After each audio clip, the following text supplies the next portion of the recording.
1 കോടി എത്തിക്കാൻ നോക്കുക. ആ 1 കോടി എത്രയും പെട്ടെന്ന് എത്തിക്കണം. കടം എന്ന് പറഞ്ഞാൽ അത്ര വലിയൊരു പ്രശ്നമൊന്നുമല്ല. ചിലപ്പോൾ നമ്മുടെ ഒരു ജീവിത സാഹചര്യങ്ങളോട് വന്നു പോയായിരിക്കും. പക്ഷേ നൗ ഫേസ് ഇറ്റ്. ഏറ്റവും വലിയ പ്രശ്നം വെച്ചാൽ കടമുണ്ടെങ്കിൽ നിങ്ങൾക്ക് ആ കടത്തിനെ ഫേസ് ചെയ്യാൻ ധൈര്യം ഉണ്ടാകും. ഇത്രേ ഉള്ളൂ റൂള്. നിങ്ങളുടെ എത്രയാണോ ശമ്പളം അതിൻ്റെ മിനിമം.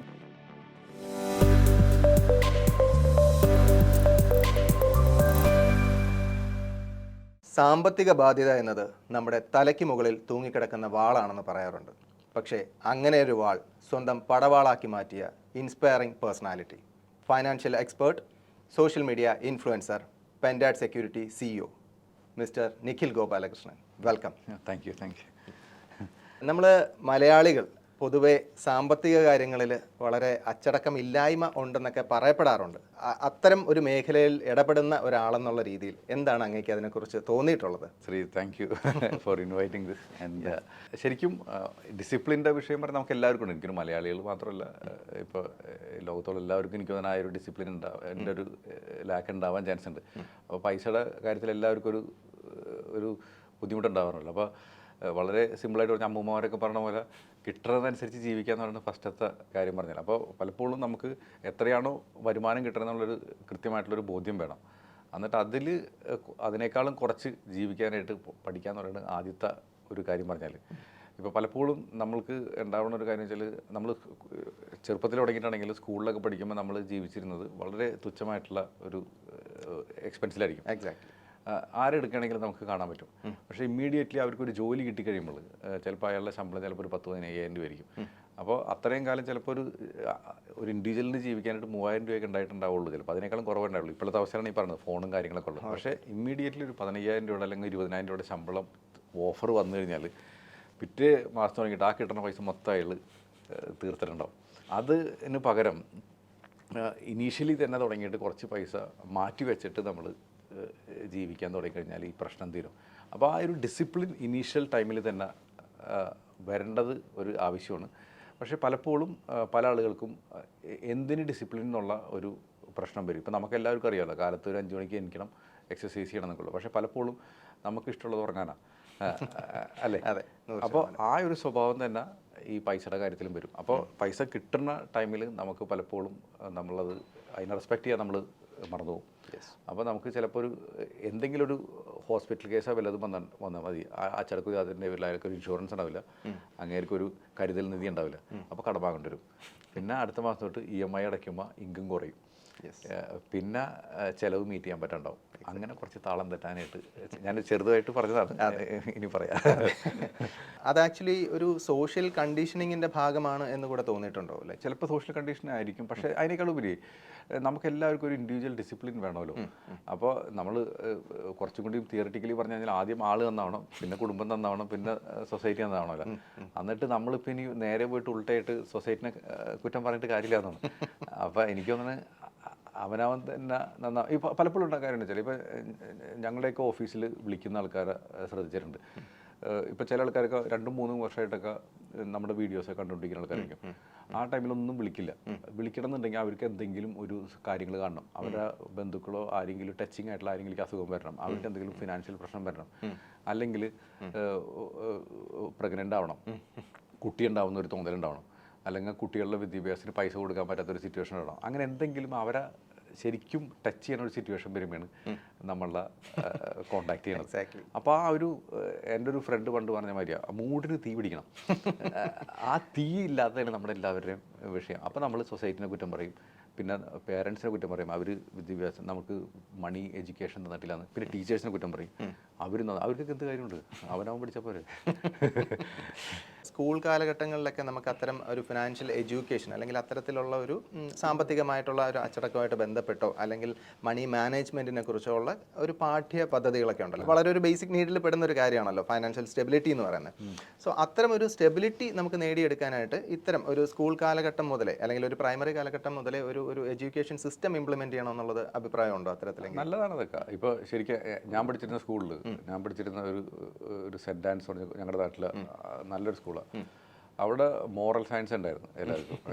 പിന്നെ അതുകൂടാണ്ട് ഉച്ചയ്ക്ക് ഞങ്ങൾ ചോറുണ്ണേക്കാളും മുന്നേ ഒരു പ്രാർത്ഥന ഉണ്ടായിരുന്നു.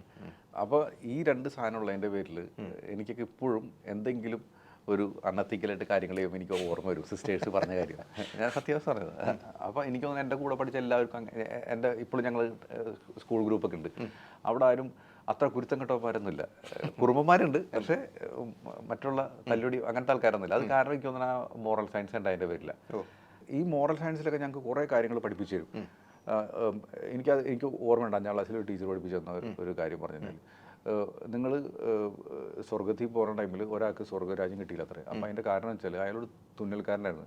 അപ്പോൾ അയാൾ അവസാനത്തെ നൂലുണ്ടല്ലോ അത് കളയും. അപ്പോൾ അതിൻ്റെ പേരിൽ സ്വർഗത്തിൽ കയറ്റിയില്ല ദൈവം.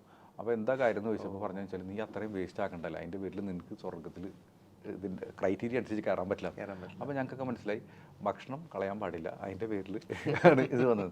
അപ്പോൾ ഞങ്ങളൊക്കെ അന്ന് അപ്പോൾ ചോറ് മൊത്തം തിന്നിട്ട് പാത്രം കഴുകുള്ളൂ. അപ്പോൾ ഈ സാധനം തന്നെയല്ലേ മണി മാനേജ്മെൻറ്റും. അത്രേ ഉള്ളൂ. അപ്പോൾ ഇവൻ ഇനി സ്കൂളിൽ പറയണമെന്നുണ്ടെങ്കിൽ ഐ ലവ് മാത്സ്. ഓക്കെ, എനിക്ക് അന്ന് തുടങ്ങിയിട്ട് എനിക്ക് മാത്സ് എന്ന് പറയുന്ന സാധനം എനിക്ക് ഇഷ്ടമായിരുന്നു. അപ്പോൾ എനിക്ക് അന്നേ ഒരു ബുദ്ധിയില്ല, മണ്ടനായിരുന്നു, പക്ഷേ കണക്കറിയായിരുന്നു, അത്രേ ഉള്ളൂ. ഞാൻ സബ്ജക്റ്റ് എല്ലാത്തിലും പാസ്സായി കഴിഞ്ഞാലും, അപ്പോൾ ഞങ്ങൾക്ക് എല്ലാ സബ്ജക്റ്റിലും പാസ്സായി കഴിഞ്ഞാലും സ്റ്റാർ കിട്ടുമായിരുന്നു. ഞാൻ മാത്രമേ ഉള്ളൂ 5ാം ക്ലാസ് തുടങ്ങിയിട്ട് 10ാം ക്ലാസ് വരെ ഒരു പ്രാവശ്യം പോലും സ്റ്റാർ കിട്ടാതെ. ഒരു പ്രാവശ്യം എനിക്ക് ഇംഗ്ലീഷിൽ എല്ലാത്തിലും പാസ്സായി, മലയാളത്തിൽ ഞാൻ തോറ്റു. അപ്പോൾ അങ്ങനെ എനിക്ക് സ്റ്റാർ പോയിട്ടുണ്ട്. പക്ഷേ മാത്സിൽ ഇപ്പോഴും നല്ല മാർക്കുണ്ട്. ഞാൻ ഈ മാത്സിൻ്റെ കാര്യം പറഞ്ഞ കാര്യത്തുള്ളൂ. മാത്സിൽ നമ്മൾ പേഴ്സൻറ്റേജ് പഠിക്കുന്നുണ്ട്, കൂട്ടാനും കുറയ്ക്കാനും പഠിക്കുന്നുണ്ട്. പേഴ്സൻറ്റേജ് പഠിക്കുമ്പോൾ തന്നെ സാധാരണ പേഴ്സൻറ്റേജും പഠിക്കുന്നുണ്ട്, കോമ്പൗണ്ട് ഇൻട്രസ്റ്റും പഠിക്കുന്നുണ്ട്.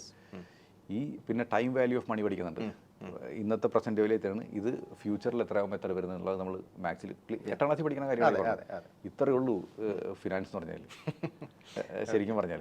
ഇപ്പം നമുക്ക് പറയാണ്, എൻ്റെ കുട്ടിയുടെ എഡ്യൂക്കേഷന് എനിക്ക് ഇന്നത്തെ കാലത്ത് ഒരു 15 ലക്ഷം രൂപ വേണമെന്ന് പറയണം. എൻ്റെ കൊച്ചിപ്പോൾ ജനിച്ചിട്ടുള്ളൂ, നിങ്ങൾ കണ്ടല്ലേ കൊച്ച്, 2ാമത്തെ കൊച്ചിൻ്റെ മൂത്തതിൻ്റെ പോട്ടെ. അപ്പോൾ എനിക്ക് എൻ്റെ കയ്യിൽ ഇനി 17 വർഷം കിടക്കുക. ഇന്നത്തെ 25 ലക്ഷം അല്ലെങ്കിൽ 15 ലക്ഷം എഡ്യൂക്കേഷൻ വേണ്ടത് ഇനി അടുത്ത 17 വർഷത്തിൽ എനിക്ക് മിനിമം അത് 3 ടൈംസ് ആയിട്ടുണ്ടാവും. ആ 3 ടൈംസ് എത്തിക്കുക എന്നുള്ളതാണ് ഇന്ന് ഞാൻ ചെയ്യേണ്ടത്. ഇത് ശരിക്കും പറഞ്ഞ 8ാം ക്ലാസ്സിൽ പഠിച്ച മാത്സ് അല്ലേ? അതെ അതെ, എക്സാക്ട്ലി. അപ്പോൾ അവിടെ എനിക്ക് തോന്നുന്നത് നമ്മുടെ പാഠ്യപദ്ധതിയിൽ ഇല്ലാത്ത കാര്യം വെച്ചാൽ ഇത് എന്തിനാണെന്ന് പറഞ്ഞു കൊടുക്കാനുള്ള ഒരു സാധനം ഇല്ലാത്തൊരു മിസ്സിങ് മാത്രമേ ഉള്ളൂ. അതുകൂടി ചെയ്ത് കഴിഞ്ഞാൽ ഇപ്പോഴത്തെ കരിക്കുലം തന്നെ മതി എന്നുള്ളതാണ് എനിക്ക് തോന്നുന്നത്. അത് കുറച്ചും കൂടി ഒന്ന് കേസ് സ്റ്റഡി ബേസ്ഡ് ആണ് അത്ര കിട്ടും. ഫ്യൂച്ചറിസ്റ്റിക് ആയിട്ടുള്ള കാര്യം പറഞ്ഞുകൊണ്ട് ഞാൻ ചോദിക്കുകയാണ്. ഇപ്പോൾ നമ്മുടെ റിച്ച് ഡാഡ് പുവർ ഡാഡ് എന്നൊക്കെ പറഞ്ഞ ബുക്ക് എഴുതിയ റോബർട്ട് കിയോസാക്കി അദ്ദേഹം പറഞ്ഞ പോലെ, ഇപ്പോൾ അദ്ദേഹം വലിയൊരു ബില്യനറും കൂടെ ആണല്ലോ. അപ്പോൾ അദ്ദേഹം പറഞ്ഞതുപോലെ ഇപ്പോൾ don't work for money, let your money work for you എന്ന് പറയുന്ന ഒരു കോൺസെപ്റ്റ് ഇല്ലേ? ഈ പറഞ്ഞ നിങ്ങളുടെ പണം നിങ്ങൾക്ക് വേണ്ടി വർക്ക് ചെയ്യുമെന്ന് പറയുമ്പോൾ ആ ഒരു ഇനിഷ്യൽ ക്യാപിറ്റൽ എന്ന് പറയുന്ന ഒരു സംഭവം ഇല്ലേ? അപ്പോൾ അത് നമ്മൾ എങ്ങനെ അത് എനിക്ക് തോന്നുന്നു ആ കണ്ടെത്തലാണ് എല്ലാവരുടെയും ജീവിതത്തിൽ ചെയ്തുകൊണ്ടിരിക്കുന്നതെന്നാണ് എനിക്ക് തോന്നുന്നത്. അപ്പോൾ അത് പ്രാക്ടിക്കലി അത് പോസിബിൾ ആയിട്ടുള്ള ഒരു കാര്യമാണോ എന്നുള്ളതാണ് ഞാൻ ചോദിക്കുന്നത്. ശരിക്കും അത് വളരെ പോസിബിൾ. ഇപ്പോൾ ശരിക്കും പറഞ്ഞാൽ ഇങ്ങനത്തെ ഓതേഴ്സൊക്കെ റിച്ച് ഡാഡ് പുവർ ഡാഡ് ഇതെല്ലാത്തിൻ്റെ, ഈവൻ പണ്ടത്തെ think and grow rich, beautiful book, okay, Napoleon ഹിൽൻ്റെ, അപ്പോൾ അത് തുടങ്ങിയിട്ട് ഇപ്പോൾ even rich dad poor dad വരെ എത്തി നിൽക്കുന്ന ടൈമിൽ നമ്മൾ നോക്കുകയാണെന്നുണ്ടെങ്കിൽ അതിലെല്ലാത്തിലും പറഞ്ഞിട്ടുള്ള കാര്യം നമ്മുടെ ഫസ്റ്റത്തെ കാര്യം അതിൽ പറഞ്ഞിരിക്കുന്ന മൈൻഡ് സെറ്റാണ്. ഈ പൈസ ഉണ്ടാക്കുന്നതിനേക്കാളും എല്ലാത്തിനേക്കാളും ഒരു മൈൻഡ് സെറ്റ്, ഡിഫറെൻറ്റ് പെർസ്പെക്റ്റീവ് ഉണ്ടെന്നല്ലേ? ശരിക്കും അത് ആ ഒരു മൈൻഡ് സെറ്റിൽ നമ്മൾ പറയണമെന്നുണ്ടെങ്കിൽ ഒന്ന് നമുക്ക് പല രീതിയിലുണ്ട്. നമുക്ക് ഇപ്പോൾ നമ്മളെല്ലാം ചില ആൾക്കാർ തുടങ്ങുന്നത് 0 എന്നായിരിക്കും, ചില ആൾക്കാർ തുടങ്ങുന്നത് വീട്ടിൽ കടമൊക്കെ നെഗറ്റീവ് എന്നായിരിക്കും, ചില ആൾക്കാർ തുടങ്ങുന്നത് കുറച്ച് കയ്യിൽ വെച്ചിട്ടായിരിക്കും തുടങ്ങുന്നത്. അപ്പോൾ ഇതെല്ലാവരുടെയും ജേണി വ്യത്യാസമായിരിക്കും. അപ്പോൾ ഇപ്പോഴത്തെ കുട്ടികൾ മിക്കതും 0 എന്നാണ് തുടങ്ങുന്നത്.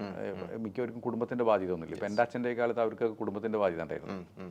ഇവൻ നമ്മൾ കാണുന്ന ഈ നമ്മുടെയൊക്കെ ജനറേഷനിലുള്ള ഒട്ടുമിക്ക ആൾക്കാരും ഈ പറഞ്ഞ 0 എന്നല്ലെങ്കിൽ ചില ആൾക്കാർക്ക് ഒരു നെഗറ്റീവ് ബാലൻസ് എന്ന് വേണമെങ്കിൽ നെഗറ്റീവ് ബാലൻസ് ചിലവർക്കുണ്ട്, പക്ഷെ ചില ആൾക്കാർക്ക് അതില്ല.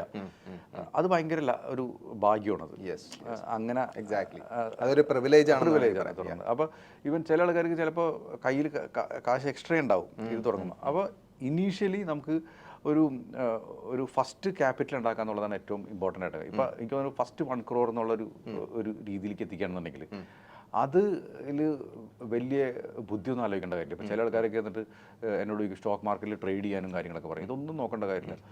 കൃത്യമായിട്ട് വേണമെന്നുണ്ടെങ്കിൽ ബാങ്കിൽ പൈസ കൊണ്ടുപോയിട്ട് ഇൻവെസ്റ്റ് ചെയ്തുകൊണ്ടിരിക്കുക, കൂടുതൽ PF FD ഇതിലൊക്കെ ചെയ്യുക. അതോടൊപ്പം തന്നെ മ്യൂച്വൽ ഫണ്ടിൻ്റെ സഹായം കൂട്ടെടുക്കാൻ നോക്കുക. അത് SIP റൂട്ടിലൊക്കെ കൃത്യമായിട്ട് ഇൻവെസ്റ്റ് ചെയ്യുക. എന്നിട്ട് നമ്മുടെ ഇൻകം എത്രയുണ്ട് നോക്കുക. അതിൽ എക്സ്പെൻസ് മാക്സിമം കുറച്ചിട്ട് എന്നാൽ നമ്മുടെ ലൈഫ് സ്റ്റൈലിനെ ബുദ്ധിമുട്ടില്ലാത്ത രീതിയിൽ എത്തിച്ചിട്ട് ആ പൈസ ഓട്ടോമാറ്റിക്കലി ബാങ്കിൽ നിന്ന് ഡെബിറ്റ് ചെയ്തിട്ട് നമ്മുടെ ഒരു ബക്കറ്റ് ഓഫ് പൈസയിലേക്ക് പോകണം. അത് 1 കോടി എത്തിക്കാൻ നോക്കുക. ആ 1 കോടി എത്രയും പെട്ടെന്ന് എത്തിക്കണം. ഇപ്പോൾ ചിലപ്പോൾ ഇന്ന് ചിലപ്പോൾ ഒരാൾ തുടങ്ങണത്, ഇപ്പോൾ ഈ വീഡിയോ കണ്ടിരിക്കുന്ന ഒരാൾ തുടങ്ങണ ഇത്രേ ഉള്ളൂ റൂള്. നിങ്ങളുടെ എത്രയാണോ ശമ്പളം അതിൻ്റെ മിനിമം 10% അല്ലെങ്കിൽ 20% ഇതിനു വേണ്ടി മാറ്റി വയ്ക്കുക. എന്ന് വെച്ചാൽ 20% ഇല്ലാന്ന് നിങ്ങളുടെ വിചാരിക്കും ഇന്ന് തൊട്ട്. എന്നിട്ട് എല്ലാ വർഷവും നിങ്ങൾ വൃത്തിയായിട്ട് പണിയെടുക്കുക, നിങ്ങളുടെ പ്രൊഡക്ടിവിറ്റി കൂട്ടുക. നിങ്ങൾക്കൊരു 15% സാലറി ഹൈക്ക് തരാനായിട്ട് നിങ്ങളുടെ എംപ്ലോയർക്ക് തോന്നിയിരിക്കണം.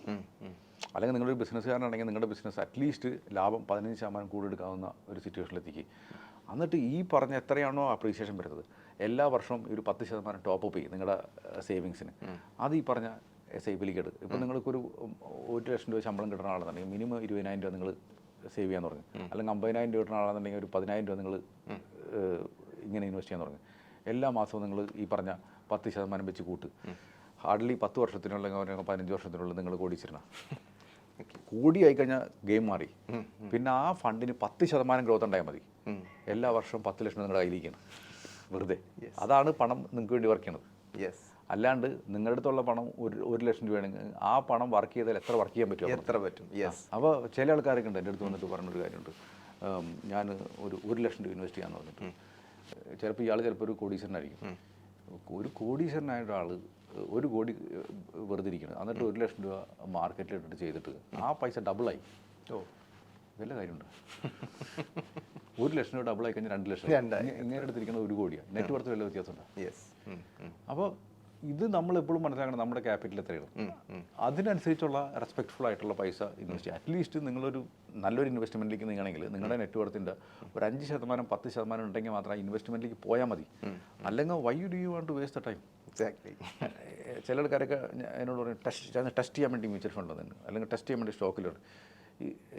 ഈ ടെസ്റ്റ് ചെയ്യണത് ആത്മാർത്ഥമായിട്ട് ഫുൾ എഫേർട്ട് എടുത്തിട്ട് ചെയ്യണമെങ്കിൽ ചെയ്താൽ മതി. അല്ലെങ്കിൽ ടെസ്റ്റ് ചെയ്യാനായിട്ട് നിങ്ങൾ എത്ര ആത്മാർത്ഥത കാണിക്കാല്ലേ? ഒബ്വിയസ്ലി നമ്മളൊരു നമ്മൾ ചിലപ്പോൾ ഒരു അഡ്വൈസർ എടുത്ത് വരണം. ഈ അഡ്വൈസറായിട്ടൊരു വർത്തമാനം പറഞ്ഞതിന് നിങ്ങൾക്ക് സമയം പോണില്ലേ? അതിന് നിങ്ങളൊരു സമയം റെസ്പെക്ട് ചെയ്യട്ടെ. അപ്പോൾ ഇതൊന്ന് കൃത്യമായിട്ട് ചെയ്ത് കഴിഞ്ഞാൽ തന്നെ നിങ്ങൾക്ക് പൈസയ്ക്ക് വേണ്ടി വർക്ക് ചെയ്യണമെങ്കിൽ പൈസയ്ക്ക് ഒരു സൈസ് ഉണ്ടാവണം. അല്ലെങ്കിൽ പൈസയ്ക്ക് വർക്ക് ചെയ്താലും ആ പൈസ എത്ര വർക്ക് ചെയ്താലും നിങ്ങൾക്ക് ലീസ്റ്റ് എമൗണ്ട് ആയിരിക്കും നമുക്ക് തോന്നില്ല. ആദ്യത്തെ കേസ് എന്ന് വെച്ചാൽ ആ ഒരു നല്ലൊരു ഈ പറഞ്ഞ ഒരു ടാർഗറ്റ് വയ്ക്കുക. എൻ്റെ ബേസ് ക്യാപിറ്റലിൽ നിന്ന് അത് 1 കോടിയാണെങ്കിൽ 1 കോടി, അല്ലെങ്കിൽ 10 ലക്ഷം ആണെങ്കിൽ 10 ലക്ഷം. ആ പൈസ എത്തിക്കാനായിട്ട് നിങ്ങൾ അവിടെ ആ ബുദ്ധിയൊന്നും ഉപയോഗിക്കണ്ട. വേണ്ട. അപ്പോൾ കാരണം വെച്ചാൽ ഇപ്പോൾ എൻ്റെ അടുത്ത് ഇപ്പോൾ ഉദാഹരണം പറഞ്ഞാൽ ഒരു 10 കോടി ഉണ്ടെന്ന്, അല്ലെങ്കിൽ 1 കോടി ഉണ്ടെന്ന് എനിക്ക്. അപ്പോൾ എന്നെ സംബന്ധിച്ച് ബാക്കിയുള്ള എൻ്റെ എമർജൻസി എല്ലാം അവിടെ ഇതാക്കിയുള്ളൂ, എനിക്ക് അതിനെപ്പറ്റി അറിയണ്ട. അപ്പോൾ എനിക്ക് വേണമെങ്കിൽ എൻ്റെ ഒരു നല്ലൊരു ഫ്രണ്ട് വന്ന് പറഞ്ഞ് ഒരു ബിസിനസ് ഐഡിയ ഉണ്ട്, അത് ചെയ്യണം എന്ന് പറഞ്ഞു. ഒരു 20 ലക്ഷം രൂപ ക്യാപിറ്റൽ ഉണ്ടെങ്കിൽ എനിക്ക് ഈക്വൽ പാർട്ണർ ആവാമെന്ന് പറയണം. അപ്പോൾ എനിക്കിവിടെ ഈ 1 കോടി ഇരിക്കുന്നതിൻ്റെ പേരിൽ എനിക്ക് 20 ലക്ഷം മാറ്റി വെച്ചെന്ന് വെച്ചാൽ എൻ്റെ ബാക്കിയുള്ള ലൈഫ് സ്റ്റൈലിൽ ഒന്നും സംഭവിക്കാൻ പോണില്ല. ഞാൻ അങ്ങേക്ക് കൃത്യമായിട്ട് പഠിച്ചിട്ട് ഞാൻ ആ 20 ലക്ഷം കൊടുത്ത്, ആ 20 ലക്ഷം ചിലപ്പോൾ ഇയാൾ ചിലപ്പോൾ 5 കൊല്ലം കൊണ്ട് ചിലപ്പം 5 ടൈംസ് ആക്കി തരും. നല്ല ബിസിനസ് ആണെങ്കിൽ അത് കണ്ണി കണ്ട ബിസിനസ് ചെയ്യരുത്. നമുക്ക് ആ പ്രൊമോട്ടറൊക്കെ മനസ്സിലായി ആ റിസ്ക് എടുക്കണമെന്നുണ്ടെങ്കിൽ എൻ്റെ അടുത്ത് 1 കോടി വേണം. എൻ്റെ അടുത്ത് 10 ലക്ഷം ഉള്ളെങ്കിൽ എനിക്കിതിനെപ്പറ്റി ചിന്തിക്കാൻ പോലും പറ്റുമോ? ക്യാപിറ്റൽ കൂടുന്തോറും നമ്മുടെ റിസ്ക് എടുക്കാനുള്ള കപ്പാസിറ്റികൾ കൂടിക്കൊണ്ടിരിക്കുകയാണ്. അപ്പോൾ ഇങ്ങനെ കുറേ കാര്യങ്ങൾ നമ്മുടെ അടുത്തൊരു നല്ലൊരു, എനിക്ക് തോന്നുന്നു ഇന്നത്തെ കാലത്ത് 1 കോടി ഉണ്ടാക്കാൻ ആരെക്കൊണ്ടും ബുദ്ധിമുട്ടില്ല. അതെയോ? ഒരു ബുദ്ധിമുട്ടില്ല. ഞാൻ പറഞ്ഞ ഇതും കേട്ടിട്ട് സ്കാം ആയിട്ടൊന്നും എടുക്കല്ലേ. അതല്ല, ഇപ്പൊ നിഖിൽ സാർ വരുന്നത് കാത്തിരിക്കുന്ന കുറെ ആൾക്കാരാണ് നമ്മുടെ ഈ ക്യാമറ ക്രൂ മെമ്പേഴ്സ് ഒക്കെ. കാര്യം അവരും കുറച്ച് ഇതിൽ നിന്നുള്ള ടിപ്സ് എല്ലാം കേട്ടിട്ട് അവരുടെ പേഴ്സണൽ ബഡ്ജറ്റിംഗ് ഒക്കെ ഒന്ന് മാറ്റണമെന്ന് വിചാരിച്ചിരിക്കുന്ന ആൾക്കാർ. ക്യാമറക്കാരോട് എല്ലാവരോടും പറയുന്നത്, എന്നെ ക്യാമറക്കാരൊക്കെ എന്നെ നിങ്ങളുടെ അസോസിയേഷൻകാരൊക്കെ എന്നെ വിളിച്ചിട്ട് സംസാരിച്ചിട്ടുണ്ട്. പക്ഷേ ഞാൻ അവരോട് എല്ലാവരോടും പറഞ്ഞു, എൻ്റെ ഒരു ക്ലയൻ്റ് ഉണ്ട്, പണ്ടേ തുടങ്ങിയിട്ട് നമ്മുടെ വീഡിയോ കണ്ടിട്ട് വന്നിട്ടൊരു ക്ലയൻ്റാണ്. അപ്പോൾ പുള്ളി നമ്മൾ പറഞ്ഞ എല്ലാവരും ഡൈഹാർഡായിട്ട് ഫോളോ ചെയ്യുന്ന ഒരാൾ മനുഷ്യനാണ്. അങ്ങേരുടെ അടുത്ത് മിനിമം നെറ്റ് വർത്ത് ഈ പറഞ്ഞ പൈസയൊക്കെ ഉണ്ടാവും. ഇപ്പം ചെയ്തിട്ട് എല്ലാം ഈ പറഞ്ഞ SIP കൂടെ ചെയ്തിട്ട് മാത്രം പുള്ളി എത്തിയേക്കണത്. അത് ശരി. പുള്ളിക്ക് പാസീവും ആയിട്ട് 10-25,000 രൂപ കിട്ടുന്നുണ്ട് ഈ പറഞ്ഞ കാര്യം. ഇതെല്ലാം ഈ ഒറ്റയടിക്ക് ഉണ്ടാക്കിയിട്ടുള്ള മനുഷ്യനല്ല കേട്ടോ, കഷ്ടപ്പെട്ടുണ്ടാക്കിയിട്ടുള്ള ആളാണ്. എന്നാലും പ്രോബബ്ലി ഓരോരുത്തരുടെ കപ്പാസിറ്റി പോലെ ആയിരിക്കുമല്ലോ, എത്ര ഇയേഴ്സ് അല്ലെങ്കിൽ എത്ര ടേം കൊണ്ട് നമുക്ക് അത് അച്ചീവ് ചെയ്യാൻ പറ്റും. അല്ല, വളരെ സിമ്പിൾ. നിങ്ങൾക്ക് മാസം എത്ര രൂപ മാറ്റി വയ്ക്കാൻ പറ്റും? 15,000 രൂപ മാറ്റി വയ്ക്കാൻ പറ്റും. ഈ സാധനം എല്ലാ മാസവും എല്ലാ വർഷവും നിങ്ങൾക്ക് അതിലൊരു 10% റേസ് ചെയ്യാൻ പറ്റും. ഈ പറഞ്ഞ 1 കോടി കൊണ്ട് 15 കൊല്ലത്തിനുണ്ടാവും. അത്രേ ഉള്ളൂ ചെയ്യണമെങ്കിൽ. കൺസിസ്റ്റൻ്റ് ആയിട്ട് ആ പ്രോസസ്സ് ചെയ്യണം. കൺസിസ്റ്റൻ്റ് ആയിട്ട്. ഇപ്പം നമ്മൾ വളരെ സിമ്പിളായിട്ട് പറഞ്ഞു കഴിഞ്ഞാൽ നമ്മൾ പറയില്ലേ, ഇതെല്ലാം 8ാം ക്ലാസ്സിൽ മാത്സ് ആണ്ടാ പറയണത്, ഇതിന് വലിയ ദൂരമൊന്നും വേണ്ട ഈ പറഞ്ഞ സാധനത്തിന്. നമുക്ക് 100 രൂപ ഉണ്ടെങ്കിൽ എല്ലാ ദിവസവും അതിലേക്ക് 1% 1 രൂപ ഞാൻ ആഡ് ചെയ്യാന്ന് പറഞ്ഞത്. അങ്ങനെയാണെങ്കിൽ എത്ര ദിവസം എടുക്കും? 100 രൂപ ഡബിൾ ആവാനായിട്ട് 100 ദിവസം എടുക്കും അല്ലേ? സിമ്പിൾ മാക്സ് 1 രൂപ ചിലപ്പോൾ. അതിന് പകരം ഞാൻ 1 രൂപ എന്നുള്ളതിന് പകരം 1% നാക്കണം. അപ്പോൾ 1% നാക്കി കഴിഞ്ഞാൽ ആദ്യത്തെ ദിവസം 100ൻ്റെ 1%, പിന്നത്തെ ദിവസം 101ൻ്റെ 1% ആണ്. പിന്നെ അതിൻ്റെ 1% ആഡ് ചെയ്യുക, ആ പെർസെൻറ്റേജിന് ഇതിനാണ്. അങ്ങനെയാണെങ്കിൽ എത്ര ദിവസം എടുക്കും ഡബിൾ ആവാനായിട്ട്? 70 ദിവസം എടുക്കുള്ളൂ. 30 ദിവസം ലാഭിക്കുക. ശരി, 30 ദിവസം ലാഭിക്കുക. നിങ്ങൾ എന്ത് പണിയെടുക്കണമെങ്കിൽ, ബിസിനസ്സുകാരനാണോ ജോലിക്കാരനാണോ, എടുക്കണ പണിയിൽ വൃത്തിയായിട്ട് പ്രൊഡക്ടിവിറ്റി കൂട്ടുക. ലാഭം അല്ലെങ്കിൽ നിങ്ങളുടെ ശമ്പളം കിട്ടാനുള്ള കേപ്പബിലിറ്റി കൂട്ട്, ചിലവ് കൂട്ടല്ലേ. അതും പറഞ്ഞിട്ട് നിങ്ങൾ നിങ്ങളുടെ ലൈഫ് സ്റ്റൈൽ കുറയ്ക്കല്ലേ. കാരണം ലൈഫ് സ്റ്റൈൽ കുറച്ചാൽ നിങ്ങൾക്ക് ബോറടിയാവും, പിന്നെ നിങ്ങൾക്ക് പണിയെടുക്കാൻ ഇൻട്രസ്റ്റ് ഉണ്ടാവില്ല. അപ്പോൾ ഇങ്ങനെയാണെന്നുണ്ടെങ്കിൽ നിങ്ങൾ സെൽഫ് മോട്ടിവേറ്റഡ് ആണ്. കാരണം നിങ്ങൾക്ക് ഡിസേർവിംഗ് ആയിട്ടുള്ള സാധനങ്ങൾ കിട്ടുന്നുണ്ട്, നിങ്ങൾക്ക് പണിയെടുക്കാനുള്ള എനർജി കൂടും, നിങ്ങളുടെ ഇൻകം കൂടും, സേവിങ്സ് കൂടും. നിങ്ങൾ കൃത്യമായിട്ട് ഇൻവെസ്റ്റ് ചെയ്യുക. പിന്നെ ഇതിനൊന്നും ഷോർട്ട് കട്ടൊന്നുമില്ല. ഇപ്പോൾ ഇന്ന് കാലത്ത് ഞാൻ മോനായിട്ട് സൈക്കിളിന് പോയ ടൈമിൽ ഞാൻ പറഞ്ഞു വരുമ്പോൾ കുറേ കയറി പറയും കേട്ടോ. എന്നാലും എനിക്ക് തോന്നുന്നത് ഇത് പറയാവുന്ന ഒരു സാധനമാണ്. കാരണം വെച്ചാൽ ഒരു പയ്യൻ ഏതാണ്ട് 20-22 വയസ്സുള്ള പയ്യൻ ലോട്ടറി എടുക്കണം. അപ്പോൾ ഞാനും മോനും കൂടി സൈക്കിളിന് പോകുന്ന ടൈമിൽ ഞങ്ങളിങ്ങനെ അന്ന് പതുക്കെ നിർത്തിയിട്ട് ഇവനോട് സംസാരിച്ച്, ലോട്ടറി എടുത്തില്ല എന്നോട് ഞാൻ ചിരിച്ച് സംസാരിച്ചു. അപ്പോൾ ലോട്ടറി ഞാൻ എടുക്കാറുണ്ട്, സ്ഥിരം എടുക്കാറെന്ന് പറയും. അപ്പോൾ ഞാൻ ചിന്തിനി ലോട്ടറി എടുക്കുന്നത്, ഞാനൊരു എനിക്കറിയണ ഒരു റെസ്റ്റോറൻറ്റിലെ വെയിറ്ററാണ്. അപ്പോൾ പുള്ളിക്ക് പറഞ്ഞു, ഒന്നും ശമ്പളമില്ല അണ്ണ, തമിഴാണ്, ശമ്പളമൊന്നും ഇല്ല അണ്ണ, അപ്പോൾ എനിക്ക് ഈ ലോട്ടറി അടിച്ചിട്ട് വേണം എനിക്ക് രക്ഷപ്പെടാമെന്ന് പറഞ്ഞിട്ട് പറയണം. അപ്പോൾ ശരിക്കും പറഞ്ഞാൽ ഇയാൾ എനിക്ക് കേട്ടിട്ട് പോകുന്നതിന് ചിലപ്പോൾ ഒരു 22-23 വയസ്സുള്ളൂ. അപ്പോൾ ഏകദേശം പുള്ളി 1 വർഷമായിട്ട് ലോട്ടറി എടുത്തുകൊണ്ടിരിക്കുന്ന ആളാന്ന് തോന്നുന്നു. 30 രൂപ വെച്ചിട്ട് എല്ലാ ദിവസവും തീർക്കണ്ടാവും. 40 രൂപ, സോറി, ഈ 40 രൂപ എന്ന് പറഞ്ഞാൽ ഒരു മാസം 40 രൂപ, 40 × 30 എത്രയാണ് നോക്കിയേ, ഏകദേശം 1,200 രൂപയില്ലേ. ഈ 1,200 രൂപയ്ക്ക് SIP ചെയ്താൽ പോരെ? 10 ലക്ഷം വല്ല ബുദ്ധിമുട്ടുണ്ടോ? ഇയാൾക്ക് 10 ലക്ഷം ആയി കഴിഞ്ഞ് കഴിഞ്ഞാൽ ഇയാൾക്കുള്ള ധൈര്യം ആലോചിച്ച് നോക്കി. കറക്റ്റ്. ഈ പറഞ്ഞ നിങ്ങൾക്ക് ഭാഗ്യം കൊണ്ട് മില്യനാറാണോ അധ്വാനിച്ചിട്ട് മില്യനാറാണോ? ഇത്രേ ഉള്ളൂ, സിമ്പിൾ. ഈ ചോദ്യം പറഞ്ഞാൽ പിന്നെ ഈ പറഞ്ഞ ഇത്തരം ടിപ്സും കാര്യങ്ങളൊക്കെ എനിക്ക് തോന്നുന്നു അങ്ങയുടെ ഒരു ലൈഫിൻ്റെ ഒരു അനുഭവത്തിലൂടെ കൂടെ പറയുന്നതാവാം. ഞാൻ കേട്ടിട്ടുണ്ട്. അത് തന്നെയാണ് ഞാൻ ഇൻട്രോയിൽ പറഞ്ഞത്. നമ്മുടെ തലയ്ക്ക് മുകളിലുള്ളൊരു വാള് പോലെ നമ്മളെ ഒരു കടബാധ്യതയിൽ നിന്ന് കയറി വന്ന ഒരാളാണ്. ഓക്കെ, അത്തരം പ്രോസസ്സ് എക്സ്പീരിയൻസ് ചെയ്ത ആളാണ്. അപ്പോൾ അതിൻ്റെ ഒരു അനുഭവമായിരിക്കും, അല്ലെങ്കിൽ ആ ഒരു എക്സ്പീരിയൻസിലൂടെ കടന്നു വന്നിട്ട് അതിൻ്റെ ഒരു മധുരപ്രതികാരമാണോ ശരിക്കും പറഞ്ഞാൽ ആ സെക്ടറിൽ തന്നെ, ആ ഇൻഡസ്ട്രിയിൽ തന്നെ ഒരു അഡ്വൈസറായിട്ടോ അല്ലെങ്കിൽ ഒരു എക്സ്പേർട്ടായിട്ടോ മാറാൻ കഴിയുക എന്നുള്ളത്? അല്ല, ഇതിൽ സത്യം പറഞ്ഞാൽ പ്രതികാരമൊന്നും ഞാൻ നമ്മൾ ശ്രീധരനോട് സംസാരിക്കുന്ന ടൈമിൽ ഞാൻ പറയായിരുന്നു. സത്യം പറഞ്ഞാൽ ഈ കടന്നൊക്കെ പറഞ്ഞാൽ എൻ്റെ വീട്ടുകാർക്ക് ഉണ്ടായിട്ടുള്ളൂ. കാരണം അവർ എന്നെ ബുദ്ധിമുട്ടിച്ചിരുന്നില്ല. ഇപ്പോൾ സാധാരണ കടമൊക്കെ ഉണ്ടായി കഴിഞ്ഞാൽ വീട്ടിൽ പട്ടിണി എന്നൊക്കെ പറയും. എൻ്റെ വീട്ടിൽ എൻ്റെ ചെറുപ്പത്തിലത്തെ ഫോട്ടോ കാണണം, തടിച്ച് കൊഴുത്തിരിക്കുന്നു. അപ്പം ഇതിലും അപ്പം ശരിക്കും എൻ്റെ ഒരു ഭാഗ്യത്തിന് അച്ഛൻ ബിസിനസ് ചെയ്തിരുന്നു. ആ ബിസിനസ്സിൽ നിന്നാണ് നഷ്ടം ഉണ്ടായത്. പിന്നെ അച്ഛൻ്റെതായ ഫാമിലിയും ഇതൊക്കെ ഉണ്ടാവുമല്ലോ. അപ്പോൾ അവർക്ക് അവരുടേതായ കുറേ റെസ്പോൺസിബിലിറ്റീസ് ഒക്കെ ഉണ്ടാവും. അങ്ങനെ അച്ഛന് കടം ഉണ്ടായി. പക്ഷേ അമ്മയ്ക്ക് ആ ടൈമിൽ ജോലി കിട്ടി. അപ്പോൾ ഒരു കോപ്പറേറ്റീവ് ബാങ്കിൽ ഉദ്യോഗസ്ഥയായിട്ട് ഉണ്ടായിരുന്നു. അപ്പോൾ അമ്മയ്ക്ക് ശമ്പളം കറക്റ്റ് ഉണ്ടായിരുന്നു. അപ്പോൾ അച്ഛന് ഈ കടമൊക്കെ ഉണ്ടായിരുന്ന ടൈമിലാണെങ്കിൽ അച്ഛന് ഗൾഫിലൊക്കെ പോകേണ്ട സിറ്റുവേഷനൊക്കെ കടം വീട്ടാനായിട്ട്. പക്ഷേ അന്നൊക്കെ അങ്ങനെയുള്ള ഒന്നുമില്ലെങ്കിൽ ഗൾഫിൽ പോകുന്നത്. പക്ഷേ ഒന്നും നേരെയില്ല. പിന്നെ അച്ഛൻ തിരിച്ചു വന്നു. അങ്ങനെ തിരിച്ചു വന്നിട്ടാണ് അച്ഛൻ LIC ഏജൻസി എടുത്തിട്ട്. അപ്പോൾ LIC ഏജൻസിയിൽ അച്ഛൻ പിന്നെ ഈ അച്ഛൻ്റെ മൂട്ടിൽ നല്ല ഫയർ ഉണ്ടായിരുന്നു. കാരണം കടം വീട്ടണമല്ലോ. അപ്പോൾ അതിൻ്റെ പേരിൽ അവർ പണിയെടുത്ത് പിന്നെ ഈ കടം ഉള്ളവർക്ക് മനസ്സിലാക്കേണ്ട ഒരു കാര്യമാണ്. എൻ്റെ അച്ഛൻ്റെ ബെസ്റ്റ് എക്സാമ്പിൾ എടുത്താൽ മതി. ഞാൻ ജനിച്ചന്ന് തുടങ്ങിയിട്ട് കടയിൽ നിന്നാണ് കേട്ടിട്ടുള്ളത്. അന്ന് കടം വീട്ടാനായിട്ട് ഞാൻ MBA കഴിഞ്ഞെന്ന് തോന്നുന്നു. അപ്പോൾ ഏകദേശം ഒരു 10, 18, 20 വർഷം എടുത്തു ഈ കട ഒന്ന് മാറിക്കിട്ടായിരുന്നു. മനസ്സിലായില്ലേ? അപ്പോൾ ഈ കടമൊക്കെ വന്നു കഴിഞ്ഞാൽ എന്താ പറയുക, എന്തെങ്കിലും കുറുക്ക് വിധി കാണിച്ചിട്ട് അടുത്ത വർഷം കടം വീടുന്നൊക്കെ പറഞ്ഞു കഴിഞ്ഞാൽ അതൊക്കെ പറ്റുമായിരിക്കും. പക്ഷേ പലരും ഒരു ക്രെഡിറ്റ് കാർഡിൽ നിന്ന് അടുത്ത ക്രെഡിറ്റ് കാർഡ് എടുത്ത് അങ്ങനെ അത് അങ്ങനെയാണെങ്കിൽ പറ്റില്ല. നമ്മൾ കുഴിച്ച കുഴി കുഴിച്ചുകൊണ്ടിരിക്കുന്നത്, പിന്നെ താഴെ പോകുള്ളൂ. അത് ഒരിക്കലും ചെയ്യരുത്.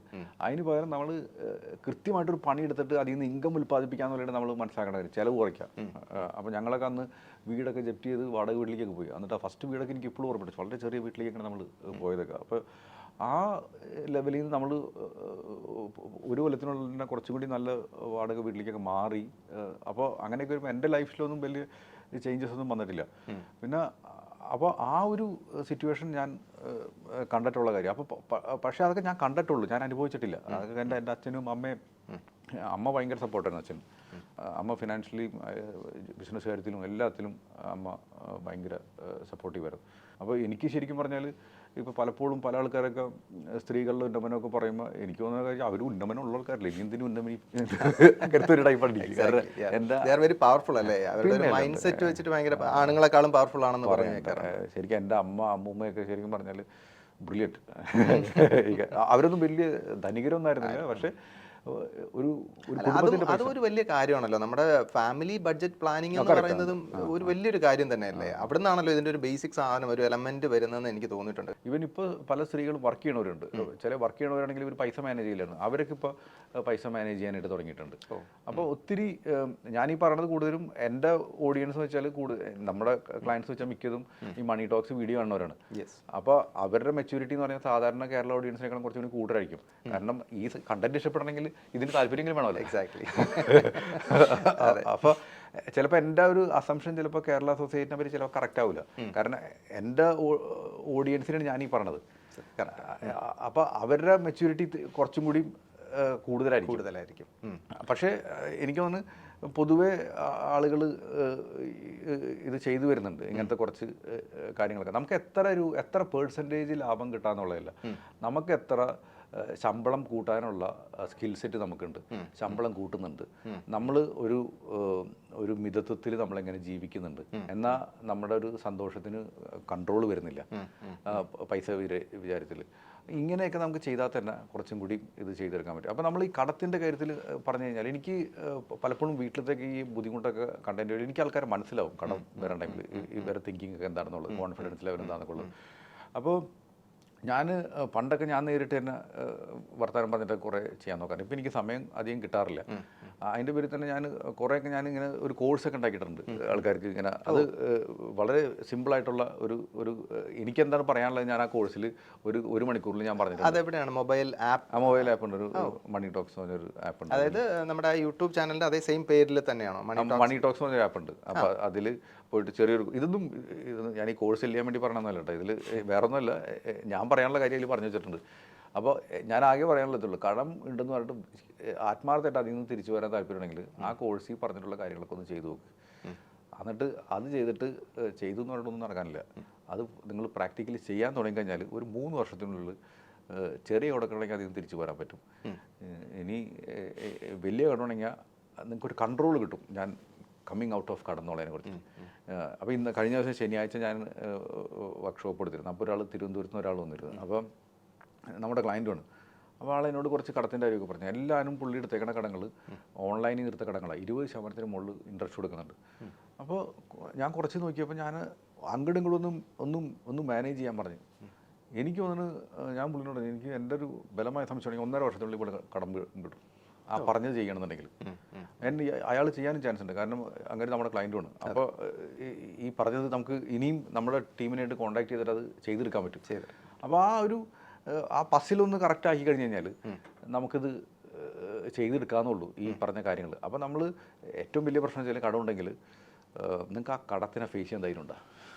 ആ കട എത്ര വലുതാണെന്ന് ഫേസ് ചെയ്യാൻ ധൈര്യമുണ്ട്. ഇത് കുറേ സ്ഥലത്ത് കടം കൊടുക്കാനെന്ന് പറഞ്ഞിട്ട് കാര്യമൊന്നുമില്ല.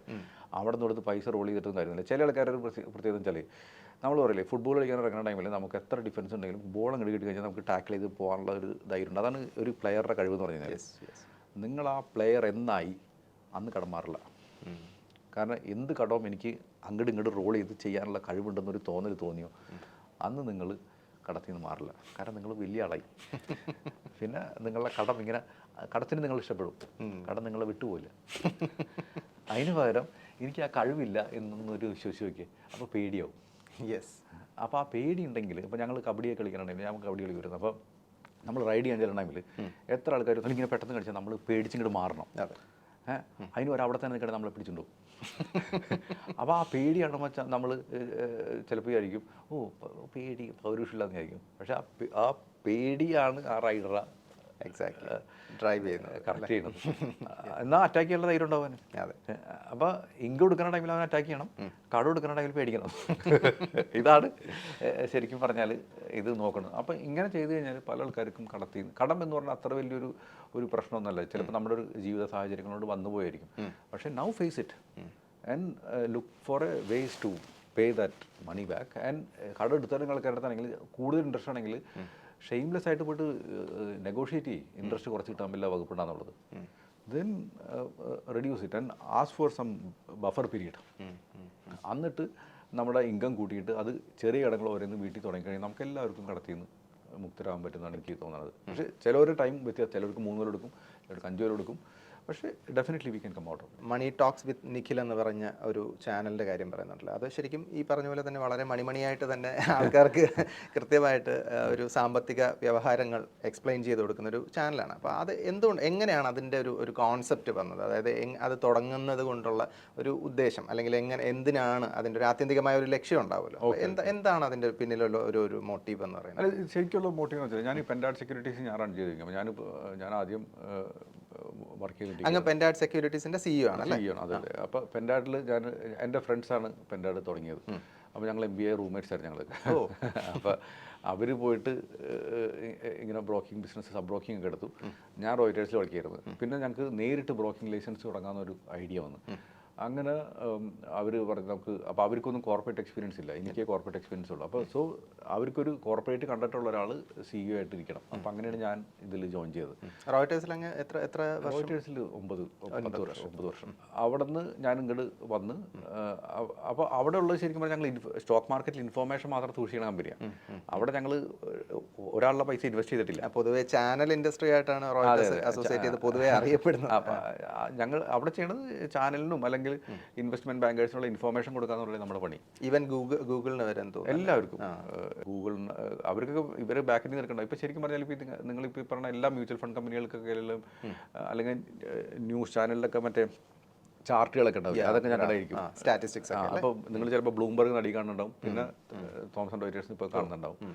അപ്പോൾ ഏതാണോ വെൻഡർ അവരെ വാങ്ങണത്, അപ്പോൾ അതുണ്ടാവും. പിന്നെ ഈ പറഞ്ഞ എല്ലാ മാർക്കറ്റ് ഇൻഫോ. അപ്പോൾ ഇതാണ് നമ്മൾ ചെയ്തത്. അങ്ങനെയാണ് ഞാൻ ഇങ്ങനെ റോയിറ്റേഴ്സ് നിങ്ങൾ വിട്ടിട്ട് ഇവിടെ വന്നപ്പോഴാണ് ശരിക്കും മനസ്സിലായത് ആ ഇൻഫോർമേഷൻ വെച്ചിട്ട് എന്താ ചെയ്യണം എന്നുള്ളത്. അപ്പോൾ ഞങ്ങൾ ആദ്യം വന്നപ്പോൾ ഞങ്ങളുടെയൊക്കെ പരിചയത്തിലുള്ള ക്ലയൻസിനെ മാത്രം നമ്മൾ മാനേജ് ചെയ്തിട്ടുണ്ടെങ്കിൽ, പിന്നെയാണ് എൻ്റെ അച്ഛൻ്റെയൊക്കെ ഒരു അച്ഛനല്ലേ ചെയ്യാനാണ്. അപ്പോൾ അതിൻ്റെ ഒരു എക്സ്പീരിയൻസിൽ ഞാൻ പേഴ്സണൽ ഫിനാൻസ് ക്ലയൻസിന് കൊടുക്കാമെന്ന് വെച്ചത്. പിന്നെ എൻ്റെ ഒരു ആഗ്രഹം വരുന്നത് ഓപ്പൺ മാർക്കറ്റിൽ നിന്ന് ക്ലയൻറ്റ് വരും, നമ്മുടെ പരിചയക്കാരല്ല, നമ്മളെ യാതൊരു പരിചയമില്ലാത്ത ആൾക്കാർ നമ്മളെ അടുത്ത് ക്ലയൻറ്റ് വരുന്നത്. അപ്പോൾ ഞാനിങ്ങനെ പല സ്ഥലത്തും ബ്രാഞ്ചൊക്കെ തുടങ്ങി. ബോംബെയിൽ ഞങ്ങൾക്ക് ഉണ്ടായിരുന്നു, ബാംഗ്ലൂർ, പിന്നെ ഞാൻ ബോംബെയിലായിരുന്നു, പിന്നെ കോഴിക്കോട്, തിരുവനന്തപുരത്ത്, കാസർഗോഡ്, കൊച്ചിയിൽ എല്ലായിടത്തും ബ്രാഞ്ച് ഉണ്ടായിരുന്നു. പിന്നെ ഞാൻ വിചാരിച്ചു ഞാനപ്പോൾ ഇവിടുത്തെ എല്ലായിടത്തും ഉണ്ടായിട്ട് നമുക്ക് ക്ലയൻസിനെ കിട്ടുന്നില്ല, ഈ പറഞ്ഞ നമ്മളാർക്കും അറിയില്ലല്ലോ. അതെ. അപ്പോൾ അങ്ങനെ ഞാൻ വിചാരിച്ചു എന്തുകൊണ്ട് ഞാൻ പല യൂട്യൂബേഴ്സൊക്കെ ചെയ്യാനുണ്ട്. അപ്പോൾ ഞാൻ വിചാരിച്ചു ഞാനും ഇതേമാതിരി ഞാനിങ്ങനെ പോയിട്ട് ഒത്തിരി സ്ഥലത്ത് ക്ലാസ് എടുക്കുമായിരുന്നു. അപ്പോൾ ക്ലാസ് എടുക്കുമ്പോൾ നമ്മൾ ഓഡിയൻസിനെ കൊണ്ടുവരണം. ചില സ്ഥലത്ത് ഓഡിയൻസ് ഉണ്ടാവില്ല. ഇപ്പോൾ ഞാൻ ബോംബെയിലുള്ളപ്പോൾ ഞാൻ അവിടെ ദൂരമുണ്ട്. അപ്പോൾ ബോറിവെലി എന്നൊക്കെ പറയുന്ന സ്ഥലത്തൊക്കെ ഞാൻ കാർ ഓടിച്ച് ചെന്നിട്ട് അവിടെ ചെല്ലുമ്പോൾ നമ്മൾ 100 പേരെ പ്രതീക്ഷിച്ചിട്ട് 2 പേരൊക്കെ ഉണ്ടാവുള്ളൂ ഇനിഷ്യൽ സ്റ്റേജിൽ. അപ്പോൾ ഞാൻ വിചാരിച്ച് റെക്കോർഡ് ചെയ്തിട്ട് കഴിഞ്ഞാൽ ആൾക്കാർ എപ്പോഴും ഞാൻ വന്ന് കണ്ടുകൊള്ളുമല്ലോ. അങ്ങനെ വൈഫ് റെക്കോർഡ് ചെയ്ത് പിടിക്കാൻ തുടങ്ങി, ഷൂട്ട് ചെയ്തിട്ട് തുടങ്ങി. അപ്പോൾ ഞങ്ങൾക്ക് മനസ്സിലായി ഞങ്ങളെ കൊണ്ട് 2 പേരെ കൊണ്ട് പറ്റൂല ഈ സാധനം. അങ്ങനെയാണ് ഞങ്ങളൊരു പ്രൊഫഷണൽസിനെ ഏൽപ്പിച്ച് അപ്പോൾ മണി ടോക്സ് വിത്ത് നിഖിൽ എന്നൊക്കെ പറഞ്ഞിട്ട് തുടങ്ങി. അപ്പോൾ അന്ന് ഞാൻ ഇംഗ്ലീഷിലും പറഞ്ഞു, മലയാളത്തിലും പറഞ്ഞു. എൻ്റെ ഇംഗ്ലീഷ് ആൾക്കാർക്കൊന്നും മനസ്സിലായില്ല, അപ്പോൾ മലയാളം ആൾക്കാർക്ക് മനസ്സിലായി. അങ്ങനെ മണി ടോക്സ് ഗ്രോ ചെയ്യാൻ തുടങ്ങിയപ്പോൾ then I understood coming back to Kerala is the best thing. അങ്ങനെയാണ് ഞാൻ ബോംബെയിൽ നിന്ന് വിട്ടിട്ട് കേരളയിലേക്ക് വന്നത്. അത് കഴിഞ്ഞ് പിന്നെ എനിക്ക് മനസ്സിലായി ഈ ബ്രാഞ്ചസിൻ്റെ ഒന്നും ആവശ്യമില്ല. If I have A central place ഞാൻ വിചാരിക്കണ പോലെ എൻ്റെ ടീം ക്ലയൻസിനോട് വർക്ക് ചെയ്ത് തുടങ്ങും. അല്ലെങ്കിൽ ഡിഫറെൻറ്റ് സ്ഥലത്താണെങ്കിൽ ട്രെയിനിങ്ങും ഇംപ്ലിമെൻറ്റേഷനൊക്കെ ഭയങ്കര ബുദ്ധിമുട്ടാണ്. അങ്ങനെ ഞാനൊരു ബ്രാഞ്ച് മാത്രം വെച്ച് മറ്റുള്ള ബ്രാഞ്ചെല്ലാം ക്ലോസ് ചെയ്തു. എന്നിട്ട് അത് കഴിഞ്ഞിട്ട് ഇപ്പോൾ മീറ്റിങ്ങുകളൊക്കെ കൂടുതൽ സൂമിൽ കൂടെയൊക്കെയാണ് നടക്കുന്നത്. അപ്പോൾ മണി ടോക്സിൻ്റെ ഉത്ഭവം എന്ന് പറഞ്ഞാൽ ഈ പറഞ്ഞ ജേണിയാണ്. ഒരു ഞങ്ങൾക്ക് ആളുകൾ പൈസനെ പറ്റി പറയണം, എന്നിട്ട് അവർക്ക് സേവ് ചെയ്യാനും ഇൻവെസ്റ്റ് ചെയ്യാനും എന്തൊക്കെയാണ് മാർഗ്ഗങ്ങളെന്ന് പറഞ്ഞു കൊടുക്കണം.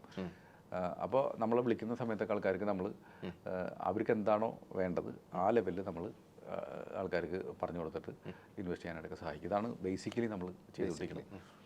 ഒരു അവയർനെസ് ബിൽഡ് ചെയ്യാന്നൊക്കെ ഉള്ളത് അതിൻ്റെ ഒരു ബൈ പ്രൊഡക്റ്റ് പോലെ ഉണ്ടാകുന്ന ഒരു കാര്യം. അപ്പോൾ അതൊരു കൃത്യമായിട്ട് നമ്മൾ ഇപ്പോൾ നമ്മളെങ്ങനെ വെച്ചാൽ ഇപ്പം മണി ടോക്സിന് വേണ്ടിയിട്ട് നമ്മൾ സംസാരിക്കുന്ന ടൈമിൽ ബേസിക്കലി ബ്രിങ്ങിങ് അവയർനെസ്. ആ ടൈമിൽ ബിസിനസ് ഒക്കെ ഒന്നുമില്ല. അതിൽ ഈ സംവൺ നമ്മുടെ ഒരു 90% ആൾക്കാർ just take the information go.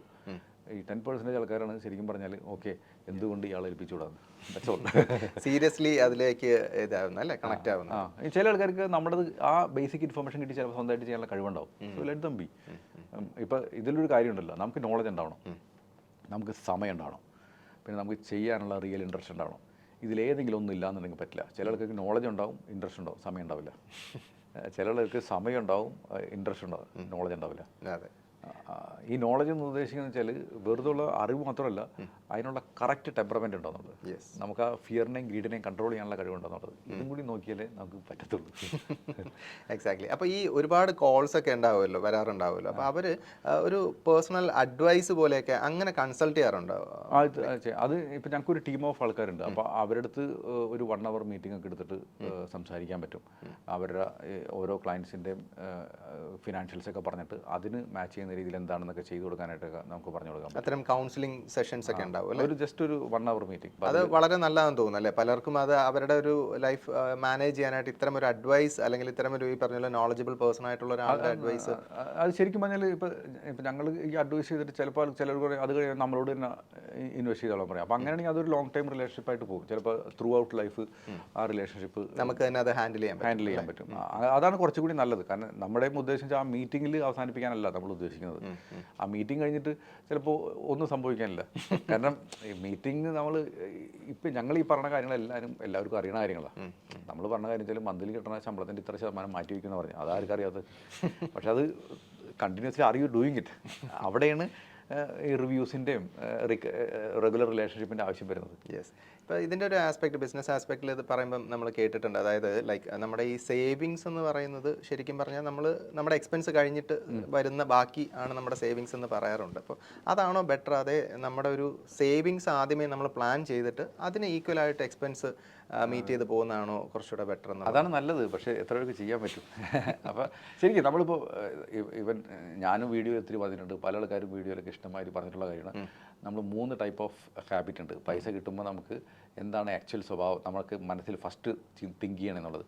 അപ്പോൾ ഞാനിത് പണ്ടൊരിക്കലും ഒരു സ്കൂളിൽ പോയിട്ട് സംസാരിക്കാനുള്ള ഒരു 1000-ഓളം സ്റ്റുഡൻസ് ഉണ്ടായിരുന്നു. അപ്പോൾ അവരോട് ഞാൻ ചോദിക്കായിരുന്നു പൈസ കിട്ടുമ്പോൾ എന്താണ് മക്കളുടെ മനസ്സിൽ ആദ്യം പറയുന്നത്. അപ്പോൾ അവർക്ക് ആൻസർ ഒന്നും പറയില്ല. അപ്പോൾ ഞാൻ അച്ഛന്മാർ അപ്പോൾ എനിക്ക് തോന്നുന്നു ഒരു അച്ഛനൊക്കെ ആണെങ്കിൽ ആദ്യം EMI എന്ന് ആലോചിക്കുന്നത്. അപ്പോൾ ഒന്ന് ആലോചിച്ച് നോക്ക്, 5ാം ക്ലാസ് തുടങ്ങിയുള്ള 10ാം ക്ലാസ് വരെ പിള്ളേരുടെ മനസ്സിൽ തന്നെ പഠിപ്പിച്ച് കഴിഞ്ഞു.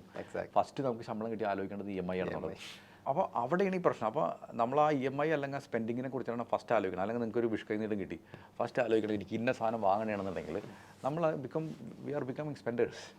അതാണ് ഫസ്റ്റത്തെ നമ്മളപ്പോൾ ചിലവാക്കുന്ന ആൾക്കാരാണ്. അതിന് പകരം ഫസ്റ്റ് പൈസ കിട്ടുമ്പോൾ തന്നെ ഇത്ര പൈസ എനിക്ക് എടുത്ത് മാറ്റി വെക്കാലോ, ഇത്ര പൈസ എനിക്ക് SIP ഇൻവെസ്റ്റ് ചെയ്യാലോ, ഇത്ര പൈസ എനിക്ക് മ്യൂച്വൽ ഫണ്ട് ഇൻവെസ്റ്റ് ചെയ്യാൻ, ദാറ്റ് ഈസ് കോൾഡ് സേവിങ്സ്. എന്നിട്ട് ബാക്കിയുള്ളതിന് വല്ലതും ചെയ്തു എന്നുള്ള ഇതിലാണെന്നുണ്ടെങ്കിൽ ഇറ്റ്സ് ഐ തിങ്ക് കുഞ്ഞിലെ തൊട്ട് എനിക്ക് ആ മെൻറ്റാലിറ്റി ഉണ്ടായിരുന്നത്. പക്ഷേ ഞാനും പറഞ്ഞിട്ട് ആ മൈൻഡിനുള്ള കോടീശ്വരനും ഞാനായിട്ടില്ല. പക്ഷേ ഐ ഫീൽ ദറ്റ് എനിക്ക് കുഞ്ഞിൽ തുടങ്ങിയിട്ട് എനിക്ക് എപ്പോഴും ഓർമ്മയുണ്ട്, എനിക്ക് എന്ന് പൈസ കിട്ടി കഴിഞ്ഞാൽ ഞാൻ എടുത്തിട്ട് സേവ് ചെയ്യും. ഞാൻ പറഞ്ഞത് I am talking about my 5-year-old me. പക്ഷേ ഇൻവെസ്റ്റർ എന്ന് പലപ്പോഴും പറഞ്ഞ കാര്യം നമ്മളിപ്പോൾ ഉള്ള ആൾക്കാർ SIP പോയി കഴിഞ്ഞാൽ ഇൻവെസ്റ്ററായിട്ട് കൂട്ടണം. അതൊന്നും SIP അതല്ല ഇൻവെസ്റ്റർ കൾച്ചർ എന്ന് വെച്ചാൽ. ഇൻവെസ്റ്റർ എന്ന് വെച്ചാൽ you are putting that money to ensure. ഞാൻ കഴിഞ്ഞ ദിവസം എന്നോട് മോള് ചോദിച്ചു, അച്ഛാ എനിക്കൊരു മണി അഡ്വൈസ് തരാൻ പറഞ്ഞപ്പോൾ ഞാൻ മോളോട് വെറുതെ അപ്പം തോന്നിയത് പറഞ്ഞതാണ്. ഞാൻ പറഞ്ഞത് മോൾക്ക് കിട്ടുന്ന എല്ലാ പൈസയും മോള് സേവ് ചെയ്ത് വയ്ക്കുക, എന്നിട്ട് അതിൽ നിന്ന് കിട്ടുന്ന ലാഭം മാത്രം എടുത്തിട്ട് മോൾക്ക് എന്താണ് വാങ്ങേണ്ടത് വെച്ചാൽ വാങ്ങും. അങ്ങനെ അങ്ങനെ ചെയ്യണമെന്നുണ്ടെങ്കിൽ മോൾക്ക് ഐഫോൺ വാങ്ങാം, ഇത് വാങ്ങാം, അത് വാങ്ങാം. But that iPhone should come from your profit. അപ്പോൾ മോൾ പറഞ്ഞു this is good, I think I should follow this. You have to wait അല്ലേ? You have to wait patiently. Patiently wait. And you don't have to wait too much also for this.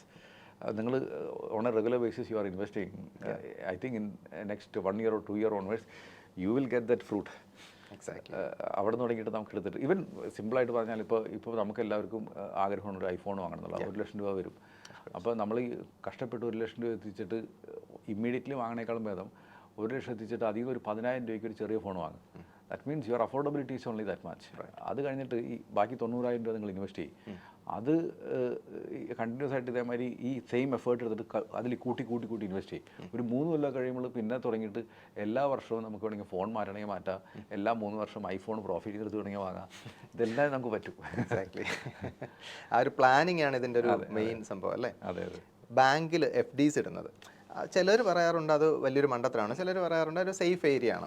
മണ്ടത്തരം എന്ന് പറയാൻ കാര്യം നമ്മൾ അത്രയും ഒരു ഇതുകൊണ്ട് നമ്മളൊരു ബാങ്കിന് കൊടുക്കുമ്പോൾ വളരെ തുച്ഛമായിട്ടുള്ളൊരു ഇൻട്രസ്റ്റ്, അതായത് നമ്മൾ വേറെ എന്തെങ്കിലും ഇൻവെസ്റ്റ് ചെയ്യുന്നതിന് പകരം ഇങ്ങനെ ചെയ്യുമ്പം വളരെ തുച്ഛമായിട്ടുള്ള ബാങ്കുകാരാണ് വളരുന്നത്, അതൊരു സോ കോൾഡ് സ്കാം ആണെന്നൊക്കെ പറഞ്ഞ് കേട്ടിട്ടുണ്ട്. അപ്പോൾ അതിൽ എത്രത്തോളം വാസ്തവം ഉണ്ടെന്ന് എനിക്കറിയില്ല. അതിനെക്കുറിച്ച് എന്താണ്? നമുക്ക് എല്ലാവരും വേണം. FD വളരെ നല്ലതാണ്. പക്ഷേ നമുക്ക് എത്രമാത്രം അത് FD വേണം എന്നുള്ളതാണ് നമ്മുടെ ആവശ്യം പറഞ്ഞത്. അപ്പോൾ നമുക്ക് എപ്പോഴും ഇൻവെസ്റ്റ് ചെയ്യുന്ന ടൈമിൽ നമുക്ക് ഓരോരുത്തരും ഓരോ സ്റ്റേജിൽ ആവശ്യങ്ങൾ ഡിഫറെൻ്റ് ആണ്. അല്ലാതെ നമുക്കൊരു ലംസം മണി ഉണ്ടെങ്കിൽ അതിൽ എത്ര പെർസെൻറ്റേജ് ഏതിൽ വെക്കണം എന്നുള്ളത് ഡിഫറെൻ്റ് ആണ്. അപ്പോൾ ഇതെല്ലാവരും നമ്മൾ മനസ്സിലാക്കിയിട്ട് വേണം നമ്മൾ എപ്പോഴും നമ്മൾ ഇൻവെസ്റ്റ് ചെയ്യാനായിട്ട്. അപ്പോൾ ഇപ്പോൾ ഒരാളെടുത്തൊരു കിട്ടുന്ന ശമ്പളം ആ മാസം തന്നെ തീർന്നു പോകുന്ന ഒരാളാണെന്നുണ്ടെങ്കിൽ ഇനീഷ്യലി FDയോ അല്ലെങ്കിൽ ഡെറ്റ് ഫണ്ടിൽ മാത്രം ഇട്ടിട്ട് ഒരു 6 മാസത്തേക്കുള്ള എക്സ്പെൻസ് അതിൽ മീറ്റ് ചെയ്യുക. അതാണ് എമർജൻസി ഫണ്ട്. അതിന് ഈ FD പോലത്തെ അല്ലെങ്കിൽ ഡെറ്റ് ഫണ്ടേ പാടുള്ളൂ.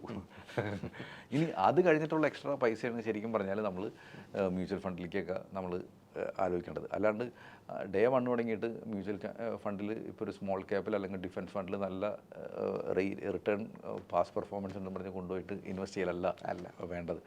അപ്പം ആ ഒരു ഓരോരുത്തരുടെയും റിക്വയർമെൻറ്റ് അനുസരിച്ചിട്ട് നമ്മൾ ചെയ്യാന്നുള്ളതാണ് നമ്മൾ ചെയ്യേണ്ടത്. അതിൽ തന്നെ ഈ ഗുഡ് ഡെറ്റും ബാഡ് ഡെറ്റും ഉണ്ടല്ലോ. ശരിക്കും അതെങ്ങനെയാണ് ഡിഫറൻഷിയേറ്റ് ചെയ്യാൻ പറ്റുന്നത്? ലൈക്ക് ബാഡ് ഡെറ്റ് എന്ന് പറയുന്നത് ആക്ച്വലി നമ്മൾ സാധാരണക്കാർ അങ്ങനെ ചിന്തിക്കാറില്ല എന്ന് തോന്നുന്നു. ഒരു ലെയ്മാൻ തോട്ട് പ്രോസസ്സിൽ ഡെറ്റ് എന്നുള്ളൊരു ഐഡിയോളജി മാത്രം. എന്ത് സാധനം നമ്മൾ കട കൊടുത്ത് വാങ്ങുന്നു അതിൻ്റെ വാല്യൂ അപ്രീഷിയേറ്റ് ചെയ്യാൻ ചാൻസ് ഉണ്ട്. അങ്ങനെയാണെങ്കിൽ ഗുഡ് ഡെറ്റ്. അല്ലെങ്കിൽ ആ വാല്യൂ ഡിപ്രീഷിയേറ്റ് ആണെങ്കിൽ ഓഫ് കോഴ്സ് ബാഡ്. ഇപ്പോൾ നമ്മൾ അപ്പോൾ അങ്ങനെയാണെങ്കിൽ ഞാനൊരു കാര്യം ചോദിച്ചോട്ടെ. നമ്മൾ FD ഇൻവെസ്റ്റ് ചെയ്യുന്നു എന്ന് പറയുന്നു, അല്ലെങ്കിൽ നമ്മുടെ ആ ഒരു ഇൻവെസ്റ്റ്മെൻറ്റ് അതിന് ഈ ലോങ് ടേമിൽ പോകുമ്പോൾ ഉള്ളൊരു ലൈക്ക് ഒരു ഇൻഫ്ലേഷൻ അതിനെ അഫക്റ്റ് ചെയ്യുന്ന രീതിയിൽ ഇൻഫ്ലേഷൻ ഒട്ടും ബീറ്റ് ചെയ്യില്ല. FD ബീറ്റ് ചെയ്യില്ല. ഇപ്പോൾ നമുക്ക് എൻ്റെ അടുത്ത് ഇപ്പോൾ ഒരു 1 കോടി രൂപ ഉണ്ട്. എനിക്ക് അടുത്ത വർഷം മോളെ കല്യാണം കഴിപ്പിക്കേണ്ടതാണ്. അപ്പോൾ എനിക്ക് കൃത്യമായിട്ട് ഡേറ്റ് അറിയാം. FD ഇട്ടാൽ മതി. അത് തുടരുത്. സ്റ്റോക്ക് മാർക്കറ്റിൽ ഇട്ട് കഴിഞ്ഞാൽ എങ്ങനെ അടുത്ത കല്യാണത്തിൻ്റെ ടൈമിൽ 20% അടിയിലാണെങ്കിൽ എന്ത് ചെയ്യും? അപ്പോൾ വി ആർ ഇൻ ട്രബിൾ. അന്ന് എനിക്ക് എൻ്റെ മോളുടെ കല്യാണം നടക്കാൻ പോകുന്നത് 10 കൊല്ലം കഴിഞ്ഞിട്ടാണ്. അത് FD ഇട്ട് വെക്കണമെന്നില്ല, നേരെ മാർക്കറ്റിലിട്ടോ. അങ്ങനെയാണെങ്കിൽ ഈ 1 കോടി ഇട്ടാൽ മതി. അതിൻ്റെ ലാഭം കൊണ്ട് കല്യാണം നടത്താം. ലാഭം കൊണ്ട് മാത്രം, ക്യാപിറ്റൽ നിങ്ങളുടെ കയ്യിൽ വയ്ക്കാൻ ചെയ്യും. അപ്പോൾ ഇതാണ് നമ്മൾ ആലോചിക്കേണ്ട കാര്യം. ഇൻഫ്ലേഷൻ എവിടെയാണ് സാധാരണക്കാരനെ അഫക്റ്റ് ചെയ്ത് വരുന്നത്? അവൻ്റെ സേവിങ്സിൽ എവിടെയാണ് അത് അഫക്റ്റ് ചെയ്ത്? ഇൻഫ്ലേഷൻ വെച്ചാൽ വളരെ സിമ്പിൾ അല്ലേ ശരിക്കും പറയാം. ഇൻഫ്ലേഷൻ 2 ഇൻഫ്ലേഷൻ ഉണ്ട്. ഒന്ന് നമ്മൾ പത്രത്തിൽ കണ്ടഡ് ഇൻഫ്ലേഷൻ, 2 പേഴ്സണൽ ഇൻഫ്ലേഷൻ. ഈ പേഴ്സണൽ ഇൻഫ്ലേഷൻ എന്ന് പറഞ്ഞാൽ എന്താ? ഞാൻ പേഴ്സണൽ ഇൻഫ്ലേഷൻ പറഞ്ഞില്ല. ഞാൻ ബാംഗ്ലൂർ ആയിരുന്ന ടൈമിൽ കല്യാണത്തിന് മുന്നേ ഞാനൊരു പേയിങ് ഗസ്റ്റായിട്ട് PG ആയിട്ട് താമസിച്ചിരുന്നത്. അത് കഴിഞ്ഞ് അന്ന് 2,500 രൂപയാണെന്നാണ് എൻ്റെ റെൻറ്റ് പറഞ്ഞു കഴിഞ്ഞാൽ. ഞാൻ കല്യാണം കഴിഞ്ഞ് പിറ്റേ മാസം കൊണ്ട് ഫ്ലാറ്റ് എടുത്ത് താമസിച്ച് 15,000 രൂപ റെൻറ്റ്. അതാണ് ഇൻഫ്ലേഷൻ. ഓക്കെ, മനസ്സിലായില്ലേ? അതിനു മുന്നേ ഞാൻ ശാന്തി സാഗർ എന്നൊക്കെ പറഞ്ഞ അവിടെ ഹോട്ടൽ ചെയിനുകളുണ്ട്. അവിടെ പോയിട്ട് ഞാൻ ഭക്ഷണം കഴിക്കണത് സെയിം ഹോട്ടലിൽ പോയിട്ട് ഇഡ്ഡലിയും സാമ്പാറും കൗണ്ടറിൽ നിന്ന് പറയും, പുറത്തുനിന്ന് കഴിക്കും. വൈഫിനായിട്ട് പിന്നെ പോയപ്പോൾ ആ സെയിം ഹോട്ടലിൽ തന്നെ സെയിം ഇഡ്ഡലി സാമ്പാർ വൈഫ് പറഞ്ഞ് അവിടെ നിന്ന് കഴിക്കാൻ പറ്റില്ല, അകത്ത് കയറി കഴിക്കണം എന്ന് പറഞ്ഞു. AC റൂമിലിരുന്ന് കഴിച്ചു. ഇഡ്ഡലിയുടെ വില മാറി. That's called inflation. അപ്പോൾ ഇപ്പോൾ ഇന്ന് നമ്മൾ പറഞ്ഞ് നമുക്ക് നമ്മൾ പഠിച്ചപ്പോൾ BCom മതിയായിരുന്നു, അല്ലെങ്കിൽ ഞാൻ പഠിച്ചപ്പോൾ BBA മതിയായിരുന്നു. എൻ്റെ മോൾക്ക് BBA പറ്റില്ല. ചിലപ്പോൾ എന്തെങ്കിലും വലിയ മൾട്ടിമീഡിയ അല്ലാന്നുണ്ടെങ്കിൽ IAയുടെ കോഴ്സ് പഠിക്കണം. അപ്പോൾ ആ ഫീസ് എത്ര ആയിരിക്കും? അല്ലെങ്കിൽ ഞാൻ പഠിച്ചത് ചിലപ്പോൾ എൻ്റെ നാട്ടിൽ തന്നെയുള്ള കോളേജിലായിരിക്കും. മോൾക്ക് US പോയി പഠിക്കണമെന്ന്. That's inflation. യെസ്. ഈവൻ ഈ സാധനം നമ്മുടെ നാട്ടിൽ തന്നെയാണെങ്കിലും ഞാൻ പഠിച്ചിരുന്നപ്പോൾ BBAക്ക് ഞാൻ സ്പോർട്സ് കോട്ട ആയിരുന്നു. 750 രൂപയാണ് ഞാൻ ഇയർലി ഫീസ് കൊടുത്തിരുന്നത്. ആ സാധനം ഇപ്പോൾ കിട്ടുമോ? 750 രൂപ. That's inflation. അപ്പോൾ ഇതിനെ ബീറ്റ് ചെയ്യാനായിട്ട് FD വളരുമോ? ഞാൻ പറഞ്ഞു ഇന്ന് ഇപ്പോൾ BBAക്ക് പഠിക്കണമെന്നുണ്ടെങ്കിൽ എനിക്ക് തോന്നുന്നു ചിലപ്പോൾ 6000 രൂപ 5000 രൂപയാണ് ഗവൺമെൻറ് ഫീസിനേക്ക്. ഞാൻ പറഞ്ഞു എൻ്റെ മോൾക്ക് BBA പഠിക്കണം, 6000 രൂപ FDയിൽ ഇട്ട് വയ്ക്കുക. FD എന്ന് വളരേണ്ട മാത്രം പൈസ വെച്ചിട്ട് എനിക്ക് 10 കൊല്ലം ഒരു 5 കൊല്ലം കഴിഞ്ഞാൽ എഡ്യൂക്കേഷൻ ബീറ്റ് ചെയ്യാൻ പറ്റുമോ? ഇല്ല. അതിന് you need inflation adjusted growth. ഒരു ഫ്യൂച്ചറിസ്റ്റിക് കാൽക്കുലേഷൻ മസ്റ്റായിട്ട് വേണമല്ലോ ഈ ഒരു അതിന് ശരിക്കും പറഞ്ഞാൽ ഈ പറഞ്ഞ ഒരു ഇൻവെസ്റ്റ്മെന്റ് പ്ലാനിങ് നടത്തിയിട്ട് ചെയ്യാവൂ. അതിനാണ് എനിക്ക് തോന്നുന്നത് ഇത്തരം ഒരു അഡ്വൈസ് നമ്മൾ എടുക്കേണ്ടത് അല്ലേ. നോർമലി ഒരു സാധാരണക്കാരനെ സംബന്ധിച്ചിടത്തോളം അത്തരം ചിന്താഗതികളില്ല. എനിക്ക് തോന്നുന്നു even personal budget write down ചെയ്യുന്ന ഒരു ശീലം പോലും കുറവാണെന്ന് എനിക്ക് തോന്നുന്നു. അത് ഏറ്റവും നല്ലത് കൈകൊണ്ട് എഴുതാനെങ്കിൽ കുറച്ച്. ഇപ്പം നേരത്തെ ശ്രീജിത്ത് പറഞ്ഞ കാര്യത്തിൽ ബാഡ് ഡെറ്റ് എന്ന് പറഞ്ഞിട്ട് നമ്മൾ പറഞ്ഞു. ഇപ്പം നമ്മൾ പറഞ്ഞൊരു മൊബൈൽ വാങ്ങണത് ലോൺ എടുത്ത് വാങ്ങുന്നത് ചിലപ്പോൾ ബാഡ് ഡെറ്റ് ആയിരിക്കും. പക്ഷേ നമ്മളിപ്പോൾ ഐഫോൺ വാങ്ങണം, ഇപ്പോൾ ശ്രീജിത്ത് ഐഫോൺ വാങ്ങണം, അത് ഇപ്പോൾ ചിലപ്പോൾ ലോൺ എടുത്ത് വാങ്ങണമെന്നായിരിക്കും. അത് പക്ഷേ ശ്രീജിത്ത് അത് ഉപയോഗിച്ചിട്ട് ഒരു യൂട്യൂബ് ചാനൽ നടത്തണം. എന്നിട്ട് അതിൽ നിന്ന് വരുമാനം ഉണ്ടാക്കാൻ നിൽക്കണം. അങ്ങനെയാണെങ്കിൽ ആക്ച്വലി സ്പീക്കിംഗ് ചിലപ്പോൾ ഞാൻ വാങ്ങണ ഐഫോൺ ചിലപ്പോൾ ബാഡ് ഡെറ്റ് ആയിരിക്കും, ഞങ്ങൾ വാങ്ങണ ഐഫോൺ ചിലപ്പോൾ ഗുഡ് ഡെറ്റ് ആയിരിക്കും. അപ്പോൾ അത് മനസ്സിലാക്കിയിട്ട് വേണം നമ്മൾ depending on the situation and need അല്ലേ, അങ്ങനെ പറയാം. പിന്നെ എനിക്ക് വേറെ ഒരു കാര്യം ചോദിക്കാനുള്ളത്, ഇപ്പോൾ നമ്മൾ ഒരുപാട് സ്റ്റാർട്ടപ്പ് കമ്പനീസും കാര്യങ്ങളൊക്കെ നമുക്കിപ്പം ഈവൻ നമ്മുടെ നാട്ടിലാണെങ്കിലും കേരളത്തിലാണെങ്കിലും ഒരുപാട് സ്റ്റാർട്ടപ്പ് കമ്പനീസ് വരുന്നുണ്ടല്ലോ. സോ അവരെ സംബന്ധിച്ചിടത്തോളം ഒരു പുതിയ ഒരു ഇതെന്നുള്ള രീതിയിൽ അവർക്ക് ഒരുപാട് ഇപ്പോൾ അക്കൗണ്ട്സ് ഡിപ്പാർട്ട്മെൻ്റ് ഒന്നും കാണണമെന്നില്ല. അപ്പോൾ അവരെ സംബന്ധിച്ചിടത്തോളം ഒരു മണി മാനേജ്മെൻറ്റിന് ഒരു മണി മാനേജ്മെൻറ്റ് ഒരു ടിപ്സോ അങ്ങനെ എന്തെങ്കിലും നമുക്ക് അവരൊരു ഹെൽപ്പ് ചെയ്യുന്ന രീതിയിൽ നമുക്ക് പറഞ്ഞു കൊടുക്കാൻ പറ്റുമോ? ശരിക്കും ഞങ്ങളടുത്ത് അങ്ങനത്തെ കുറേ ആൾക്കാരുണ്ട്. അപ്പോൾ ശരിക്കും പറഞ്ഞാൽ ഞങ്ങൾ അവരോട് പറഞ്ഞു കൊടുക്കുന്ന കാര്യമുള്ളൂ. ഫസ്റ്റത്തെ കാര്യം വെച്ചാൽ നിങ്ങളും ബിസിനസ്സിന് രണ്ടാണ്. അതാണ് ഫസ്റ്റ് മനസ്സിലാക്കേണ്ട കാര്യം വെച്ചാൽ. പല ആൾക്കാരുടെയും വിഷയം പറഞ്ഞാൽ ഞാൻ കമ്പനിയുടെ മുതലാളിയല്ലേ, അപ്പോൾ എനിക്ക് കാശ് എപ്പോഴും എടുക്കാമെന്നൊരു തോന്നലുണ്ടാവും. ശരിക്കും പറഞ്ഞാൽ നിങ്ങൾ കമ്പനിയെ സംബന്ധിച്ച് നിങ്ങളൊരു എംപ്ലോയി മാത്രമാണ്. ഇപ്പോൾ നിങ്ങൾ ചിലപ്പോൾ കമ്പനിയുടെ CEO ആയിരിക്കും, MD ആയിരിക്കും, പക്ഷേ actually speaking you are N employee. അപ്പോൾ എംപ്ലോയിക്ക് കാശ് എടുക്കാൻ പറ്റുന്ന റൈറ്റ് എന്താ? ശമ്പളം എടുക്കുക. ആ ശമ്പളം എഴുതി വെച്ചിട്ട് കൃത്യമായിട്ട് ശമ്പളം എടുക്കാൻ പറ്റും. അത് ആസ് എ MD നിങ്ങളുടെ റൈറ്റാണ്. ഞാൻ ഈ കമ്പനിക്ക് വേണ്ടി പണിയെടുക്കണം, അത് കമ്പനി അത് തന്നിരിക്കണം. അത് നിങ്ങൾക്കും കമ്പനിയുടെ ഈ ബന്ധം മനസ്സിലാക്കിയോ അന്ന് രക്ഷപ്പെട്ടു. അതോടൊപ്പം കമ്പനിയോടൊപ്പം ഒരു റവന്യൂ ഉണ്ടാക്കുക, ഒരു ഇൻകം ഉണ്ടാക്കിയെടുക്കുക, അതിലൊരു റിസർവ് എപ്പോഴും ഉണ്ടാക്കി കാണിക്കുക. അതിലും ഒരു എമർജൻസി ഫണ്ട് ബിൽഡ് ചെയ്യുക. ഫസ്റ്റത്തെ ടാർഗറ്റ് എന്ന് വെച്ചാൽ ഒരു വർഷം കമ്പനിക്ക് ഒരു റവന്യൂ ഒന്നുമില്ലെങ്കിലും ശമ്പളം കൊടുക്കാനുള്ള അല്ലെങ്കിൽ കമ്പനി റൺ ചെയ്യാനുള്ള കാശ് ഉണ്ടാക്കുക. അത് നിങ്ങളുടെ ട്രഷറിയിൽ ഡേ 1 തുടങ്ങി ഉണ്ടാക്കുക. സെയിൽസ് ആണ് ഫസ്റ്റ് ടാർഗറ്റ്. അതേമാതിരി സെക്കൻഡ് ടാർഗറ്റ് വെച്ചാൽ നിങ്ങളുടെ റിസർവ് ഉണ്ടാക്കാന്നുള്ളതാണ്. സെക്കൻഡ് അല്ല, ഒപ്പത്തിനൊപ്പമുള്ള ടാർഗറ്റ് വെച്ചാൽ അതാണ് കമ്പനി നിലനിൽക്കുള്ളൂ. അപ്പോൾ സെയിൽസ് ചിലപ്പോൾ കുറഞ്ഞ മതി, പക്ഷേ നിങ്ങൾക്ക് നിങ്ങളുടെ ട്രഷറി മാനേജ് ചെയ്യാൻ പറ്റണമെങ്കിൽ ആ കമ്പനി എന്നൊക്കെ നിലനിൽക്കും. ഇത് ഞാൻ ഈ പറഞ്ഞതിൽ കുറേ അർത്ഥങ്ങളുണ്ട് കേട്ടോ. ഇത് കൃത്യമായിട്ട് മനസ്സിലാക്കിയവർക്ക് അവർക്ക് മനസ്സിലാവും, അല്ലാത്തൊരു ഓഫീസിൽ വിളിക്കണമെങ്കിൽ അവർക്ക് പറഞ്ഞുതരാം. എക്സാക്ട്ലി. അല്ല, അത് വേണമല്ലോ. അത് കാര്യം വെച്ചാൽ അവർക്ക് എന്തായാലും ഇത്തരം കാര്യം നമുക്ക് പെട്ടെന്നൊരു സെക്കൻഡ്സിനുള്ള അല്ലെങ്കിൽ മിനിറ്റിനുള്ളിൽ നമുക്ക് പറഞ്ഞു തീർക്കാൻ പറ്റുന്നതല്ല, ഒരു ലോങ് ടേം പ്രോസസ്സും കൂടെയാണല്ലോ. അപ്പോൾ അത് ഉറപ്പായിട്ടും അത്തരം ആൾക്കാരെ ഡയറക്റ്റ് കോൺടാക്ട് ചെയ്യുന്നതായിരിക്കും. അല്ലാതെ ഞാനങ്ങനെ ഒരു സെയിൽസിന് വേണ്ടി പറഞ്ഞതല്ല. ഞാൻ ഈ പറഞ്ഞാൽ ഞാൻ ഈ പറഞ്ഞത് ശരിക്കും മനസ്സിലാക്കണോ, ഇത് മനസ്സിലാക്കണോ ചെയ്യുന്നുണ്ടാവും. അല്ലാത്തവർക്ക് definitely you sit and think എന്ത് ചെയ്യണം എന്നുള്ളത്. അല്ല, അങ്ങനെയുള്ളവർ ഒരുപാട് ഞാൻ കണ്ടിട്ടുണ്ട്. കാര്യം ആദ്യം ഈ പറഞ്ഞ പോലെ ഒരു പ്രോഫിറ്റ് അല്ലെങ്കിൽ ഒരു മാർജിൻ കെയർ ടേൺ ഓവർ വരുമ്പോൾ അവർ ഈ പറഞ്ഞ പോലെ അവരുടെ പേഴ്സണൽ കാര്യങ്ങൾക്കും അല്ലാതെയും എടുത്ത് ഒരുപാട് സ്പെൻഡ് ചെയ്തിട്ട് അവസാനം ടോട്ടൽ ലോസിലേക്ക് പോകുന്ന അവസ്ഥ, ഈ പറഞ്ഞ പോലെ സാലറി കൊടുക്കാൻ പോലും നിവൃത്തിയില്ലാത്ത അവസ്ഥയിൽ പോകുന്ന ഒരുപാട് കമ്പനീസിനെ നമ്മൾ കണ്ടിട്ടുണ്ട്. അപ്പോൾ അതുകൊണ്ടാണ് ഞാൻ ഈ ഒരു ചോദ്യം ചോദിച്ചത്. Very relevant question. അപ്പോൾ ഇത് എല്ലാവർക്കും അത് എനിക്ക് തോന്നുന്നു നമുക്ക് എല്ലാവർക്കും മാർക്കറ്റിംഗ് സെയിൽസിനൊക്കെ ഭയങ്കര കളർഫുൾ ആയിരിക്കും. പക്ഷേ അക്കൗണ്ട്സ് ടീമിൽ ശരിക്കും പറഞ്ഞാൽ അത് BCom തോറ്റ ഒരുത്തിന് 20,000 രൂപ ശമ്പളം കൊടുത്തായിരിക്കും വെച്ചേക്കണം. എക്സാക്ട്ലി. ശരിക്കും ആ അക്കൗണ്ട്സിലിരിക്കുന്ന ആൾക്ക് മുതലാളിനെ ചോദിക്കാനുള്ള കഴിവുണ്ടാണ്. നിങ്ങൾ എന്താണ് ഇങ്ങനെ ചിലവാക്കണത്, ഇതിന് എങ്ങനെയാണ് നാളെ ഇൻകം വരുന്നത് എന്ന് ചോദിക്കാനുള്ള കഴിവ് അങ്ങേർക്ക് ഉണ്ടാവണം. That is wear things go. As A person എന്നുള്ള രീതിയിൽ നമ്മൾ കൂടുതൽ സംസാരിച്ചില്ല. അപ്പോൾ ഫാമിലിയെ കുറിച്ച് പറയാമോ? എന്താണ് ലൈക്ക് വൈഫ് എന്താണ് ചെയ്യുന്നത്? അല്ലെങ്കിൽ വൈഫ് സിത്താര, ആള് എഴുതും, റൈറ്ററാണ്, പോംസ് ഒക്കെ എഴുതും. പിന്നെ കുറേ പുള്ളി ഷീ ഹാസ് ഹെയർ ഓൺ. അപ്പോൾ എനിക്ക് തോന്നുന്നു you are not interfering in to that business. ഇത് മനസ്സിലാവില്ല ഇന്റർഫിയർ ചെയ്തത്. അതാണ് ഞാൻ വായിക്കാറുണ്ട് സിത്തു എഴുതുന്നത്. അതുകൂടാണ്ട് ആളുടെ കുറച്ച് കമ്മ്യൂണിറ്റി ഒക്കെ ഉണ്ട്, അതിലൊക്കെ ചിലതൊക്കെ പബ്ലിഷ് ചെയ്യാറൊക്കെ ഉണ്ട്. അങ്ങനത്തെ ഒരു എനിക്ക് തോന്നുന്നു ആളും കുറേ ആൾക്കാർക്ക് പബ്ലിഷ് ചെയ്യാനായിട്ടൊക്കെ അയച്ചു കൊടുക്കാറുണ്ട്. എനിക്ക് തോന്നുന്നു അവർക്ക് എന്താ പറയുക, സിത്താർ ടാലൻറ്റ് മനസ്സിലായിട്ടില്ലെന്നാണ്. ഐ തിങ്ക് കാലം വഴിയെ മനസ്സിലാക്കുമെന്ന് പറയുന്നത് നമ്മുടെ യേശുദാസ് പാടാൻ പോയപ്പോൾ അദ്ദേഹം റിജക്റ്റഡ് പീസ് ആയിരുന്നു. I think she will get that recognition one day. And മോള് 13 വയസ്സ്, മോനെ കണ്ടില്ലേ, കുഞ്ഞുകുട്ടി. മോൻ 1.25 വയസ്സ്, ധ്രുവ്. മോള് നക്ഷത്ര. ആൻഡ് ഫാദറൊക്കെ കൊടുങ്ങല്ലൂർ. അവരവിടെ സെറ്റിലാണ്. അവരവിടെ, ഞങ്ങൾ കൊടുങ്ങല്ലൂർക്കാരാണ്. പിന്നെ ബ്രദർ, 2 സിസ്റ്റേഴ്സ്. ഒരാൾ കല്യാണം കഴിക്കാണ്ട്, ഒരാൾ കല്യാണം കഴിച്ച് പുറത്താണ്. ഹാപ്പി ഫാമിലി ആയിട്ട് പോകുന്നു. Very good. അപ്പോൾ അതിനകത്തുള്ളൊരു പേഴ്സണൽ ബഡ്ജറ്റിങ്ങിലൊക്കെ ഇൻവോൾവ്മെന്റ് ഉണ്ടാവും? അതൊക്കെ വൈഫാണോ? അതൊക്കെ ഞാൻ എൻ്റെ വൈഫ് അത്രയധികം, വൈഫിന് ഒരു മാസം ഒരു ശമ്പളമുണ്ട്. And so I won't interfere that money. സിത്താരെന്ന് പറഞ്ഞു കറക്റ്റ് ബഡ്ജറ്റിൽ എന്നേക്കാളും പോകണം. കാരണം കിട്ടുന്ന പൈസയിൽ പകുതി പൈസ ഡെഫിനറ്റ്ലി ഇൻവെസ്റ്റ് ചെയ്യും. ഒരുപാട് പേര് അങ്ങ് ഫോളോ ചെയ്യുന്നുണ്ട്, അങ്ങ് പറയുന്ന ടിപ്സ് എടുക്കുന്നുണ്ട്, സ്ട്രാറ്റജീസ് എടുക്കുന്നുണ്ട്. അവരവരുടെ കാര്യത്തിലൊക്കെ പല കാര്യങ്ങളിലും ശ്രദ്ധ ചെലുത്താറുണ്ട്, മണി മാനേജ്മെൻറ്റ് കാര്യങ്ങൾ. അപ്പോൾ അങ്ങേക്കുള്ള ഒരു ഫ്യൂച്ചറിസ്റ്റിക് ഗോൾ എന്താണ്? ലൈക്ക് പെൻഡാഡ് സെക്യൂരിറ്റീസിനും അതേ ഗോൾ തന്നെ ആയിരിക്കണം. ഞാൻ അത്തരം ഒരു പ്രൊഫഷണൽ ഗോളാണ് ഞാൻ ഉദ്ദേശിക്കുന്നത്. ഓക്കെ. എനിക്ക് സത്യം പറഞ്ഞാൽ പെൻഡാഡിൽ ഞാനെപ്പോഴും ഓഫീസിൽ ഞാൻ എല്ലാവരോടും പറഞ്ഞു കൊടുക്കുന്ന കാര്യം വെച്ചാൽ, നമ്മൾ എല്ലാവരെയും ഒരു ഡിസിപ്ലിൻ ഇൻവെസ്റ്റേഴ്സ് ആക്കാന്നുള്ളതാണ് ഞങ്ങളുടെ ഒരു ആവശ്യം. ഈ ഡിസിപ്ലിൻ ഇൻവെസ്റ്റർ ആവണമെന്നുണ്ടെങ്കിൽ എല്ലാവർക്കും ഒരു ഗോളിനെ ബേസ് ചെയ്തിട്ട്, ഫിനാൻഷ്യൽ ഗോളിനെ ബേസ് ചെയ്തിട്ട് ഇൻവെസ്റ്റ് ചെയ്യണം. അതിന് ഞങ്ങൾക്ക് ചെയ്യാവുന്ന കാര്യം വെച്ചാൽ ഇവരെ ഇൻസ്പയർ ചെയ്യുക, സേവ് ചെയ്യാനും ഇൻവെസ്റ്റ് ചെയ്യാനും പൈസ പ്രൊട്ടക്ട് ചെയ്യാനായിട്ട്. ഇതാണ് ഞങ്ങൾക്ക് ചെയ്യാവുന്ന ഒരു റോള് പറഞ്ഞു കഴിഞ്ഞാൽ. അപ്പോൾ ഞാൻ ഓഫീസിൽ എല്ലാവരോടും പറഞ്ഞു കൊടുക്കാറുണ്ട്. അത് എത്രമാത്രം ശരിയാവേണ്ടെന്നുള്ളത് വിളിക്കുന്ന ക്ലയൻസിന് പറയാൻ പറ്റും. പക്ഷേ ഒരാൾ വിളിക്കുന്ന ടൈമിൽ അവർക്ക് എന്തെങ്കിലും ഒരു പ്രോബ്ലം ഉണ്ടാവും, അല്ലെങ്കിൽ എന്തെങ്കിലും ഒരു ആഗ്രഹം ഉണ്ടാവും. എനിക്ക് തോന്നുന്നു എല്ലാ സെയിൽസിലും നടക്കുന്ന ഒരു കാര്യം. അപ്പോൾ ഞങ്ങളുടെ കേസിൽ ഭയങ്കര കറക്റ്റ് ആയിരിക്കും. ഒന്നുമില്ലെങ്കിൽ അവർക്ക് വല്ല കടോ അല്ലെങ്കിൽ അവർക്ക് പൈസ മാനേജ് ചെയ്യാൻ പറ്റില്ല, അതാണ് അവരുടെ പ്രോബ്ലം.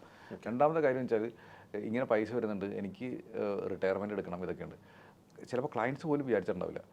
പക്ഷേ ഒരു ക്ലയൻറ്റിന് റിട്ടയർമെൻറ്റ് എടുക്കണമെങ്കിൽ മിനിമം ഒരു 3 കോടി രൂപ വേണം.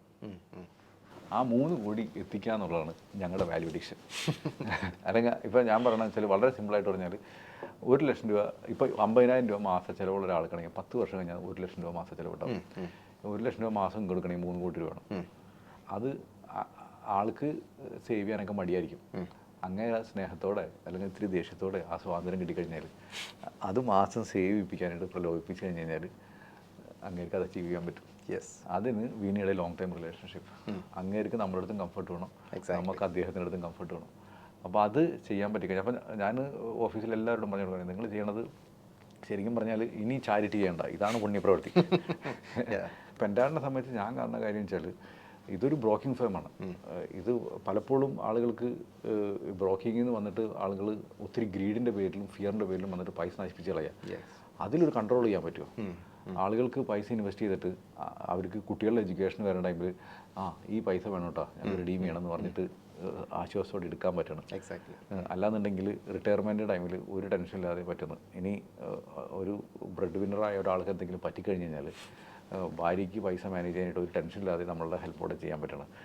ദാറ്റ് ഇറ്റ് സെൽഫ് ഈസ് ഇത് പറയാൻ എളുപ്പമാണ്. പക്ഷേ I think if I can do this to the correct way, I will be happy. My company's purpose is fulfilled. ഇത് ചെയ്താൽ തന്നെ I think we can be remembered as one of the best company take care of the clients. And that respect will be in India, right? In India. Yeah, in India.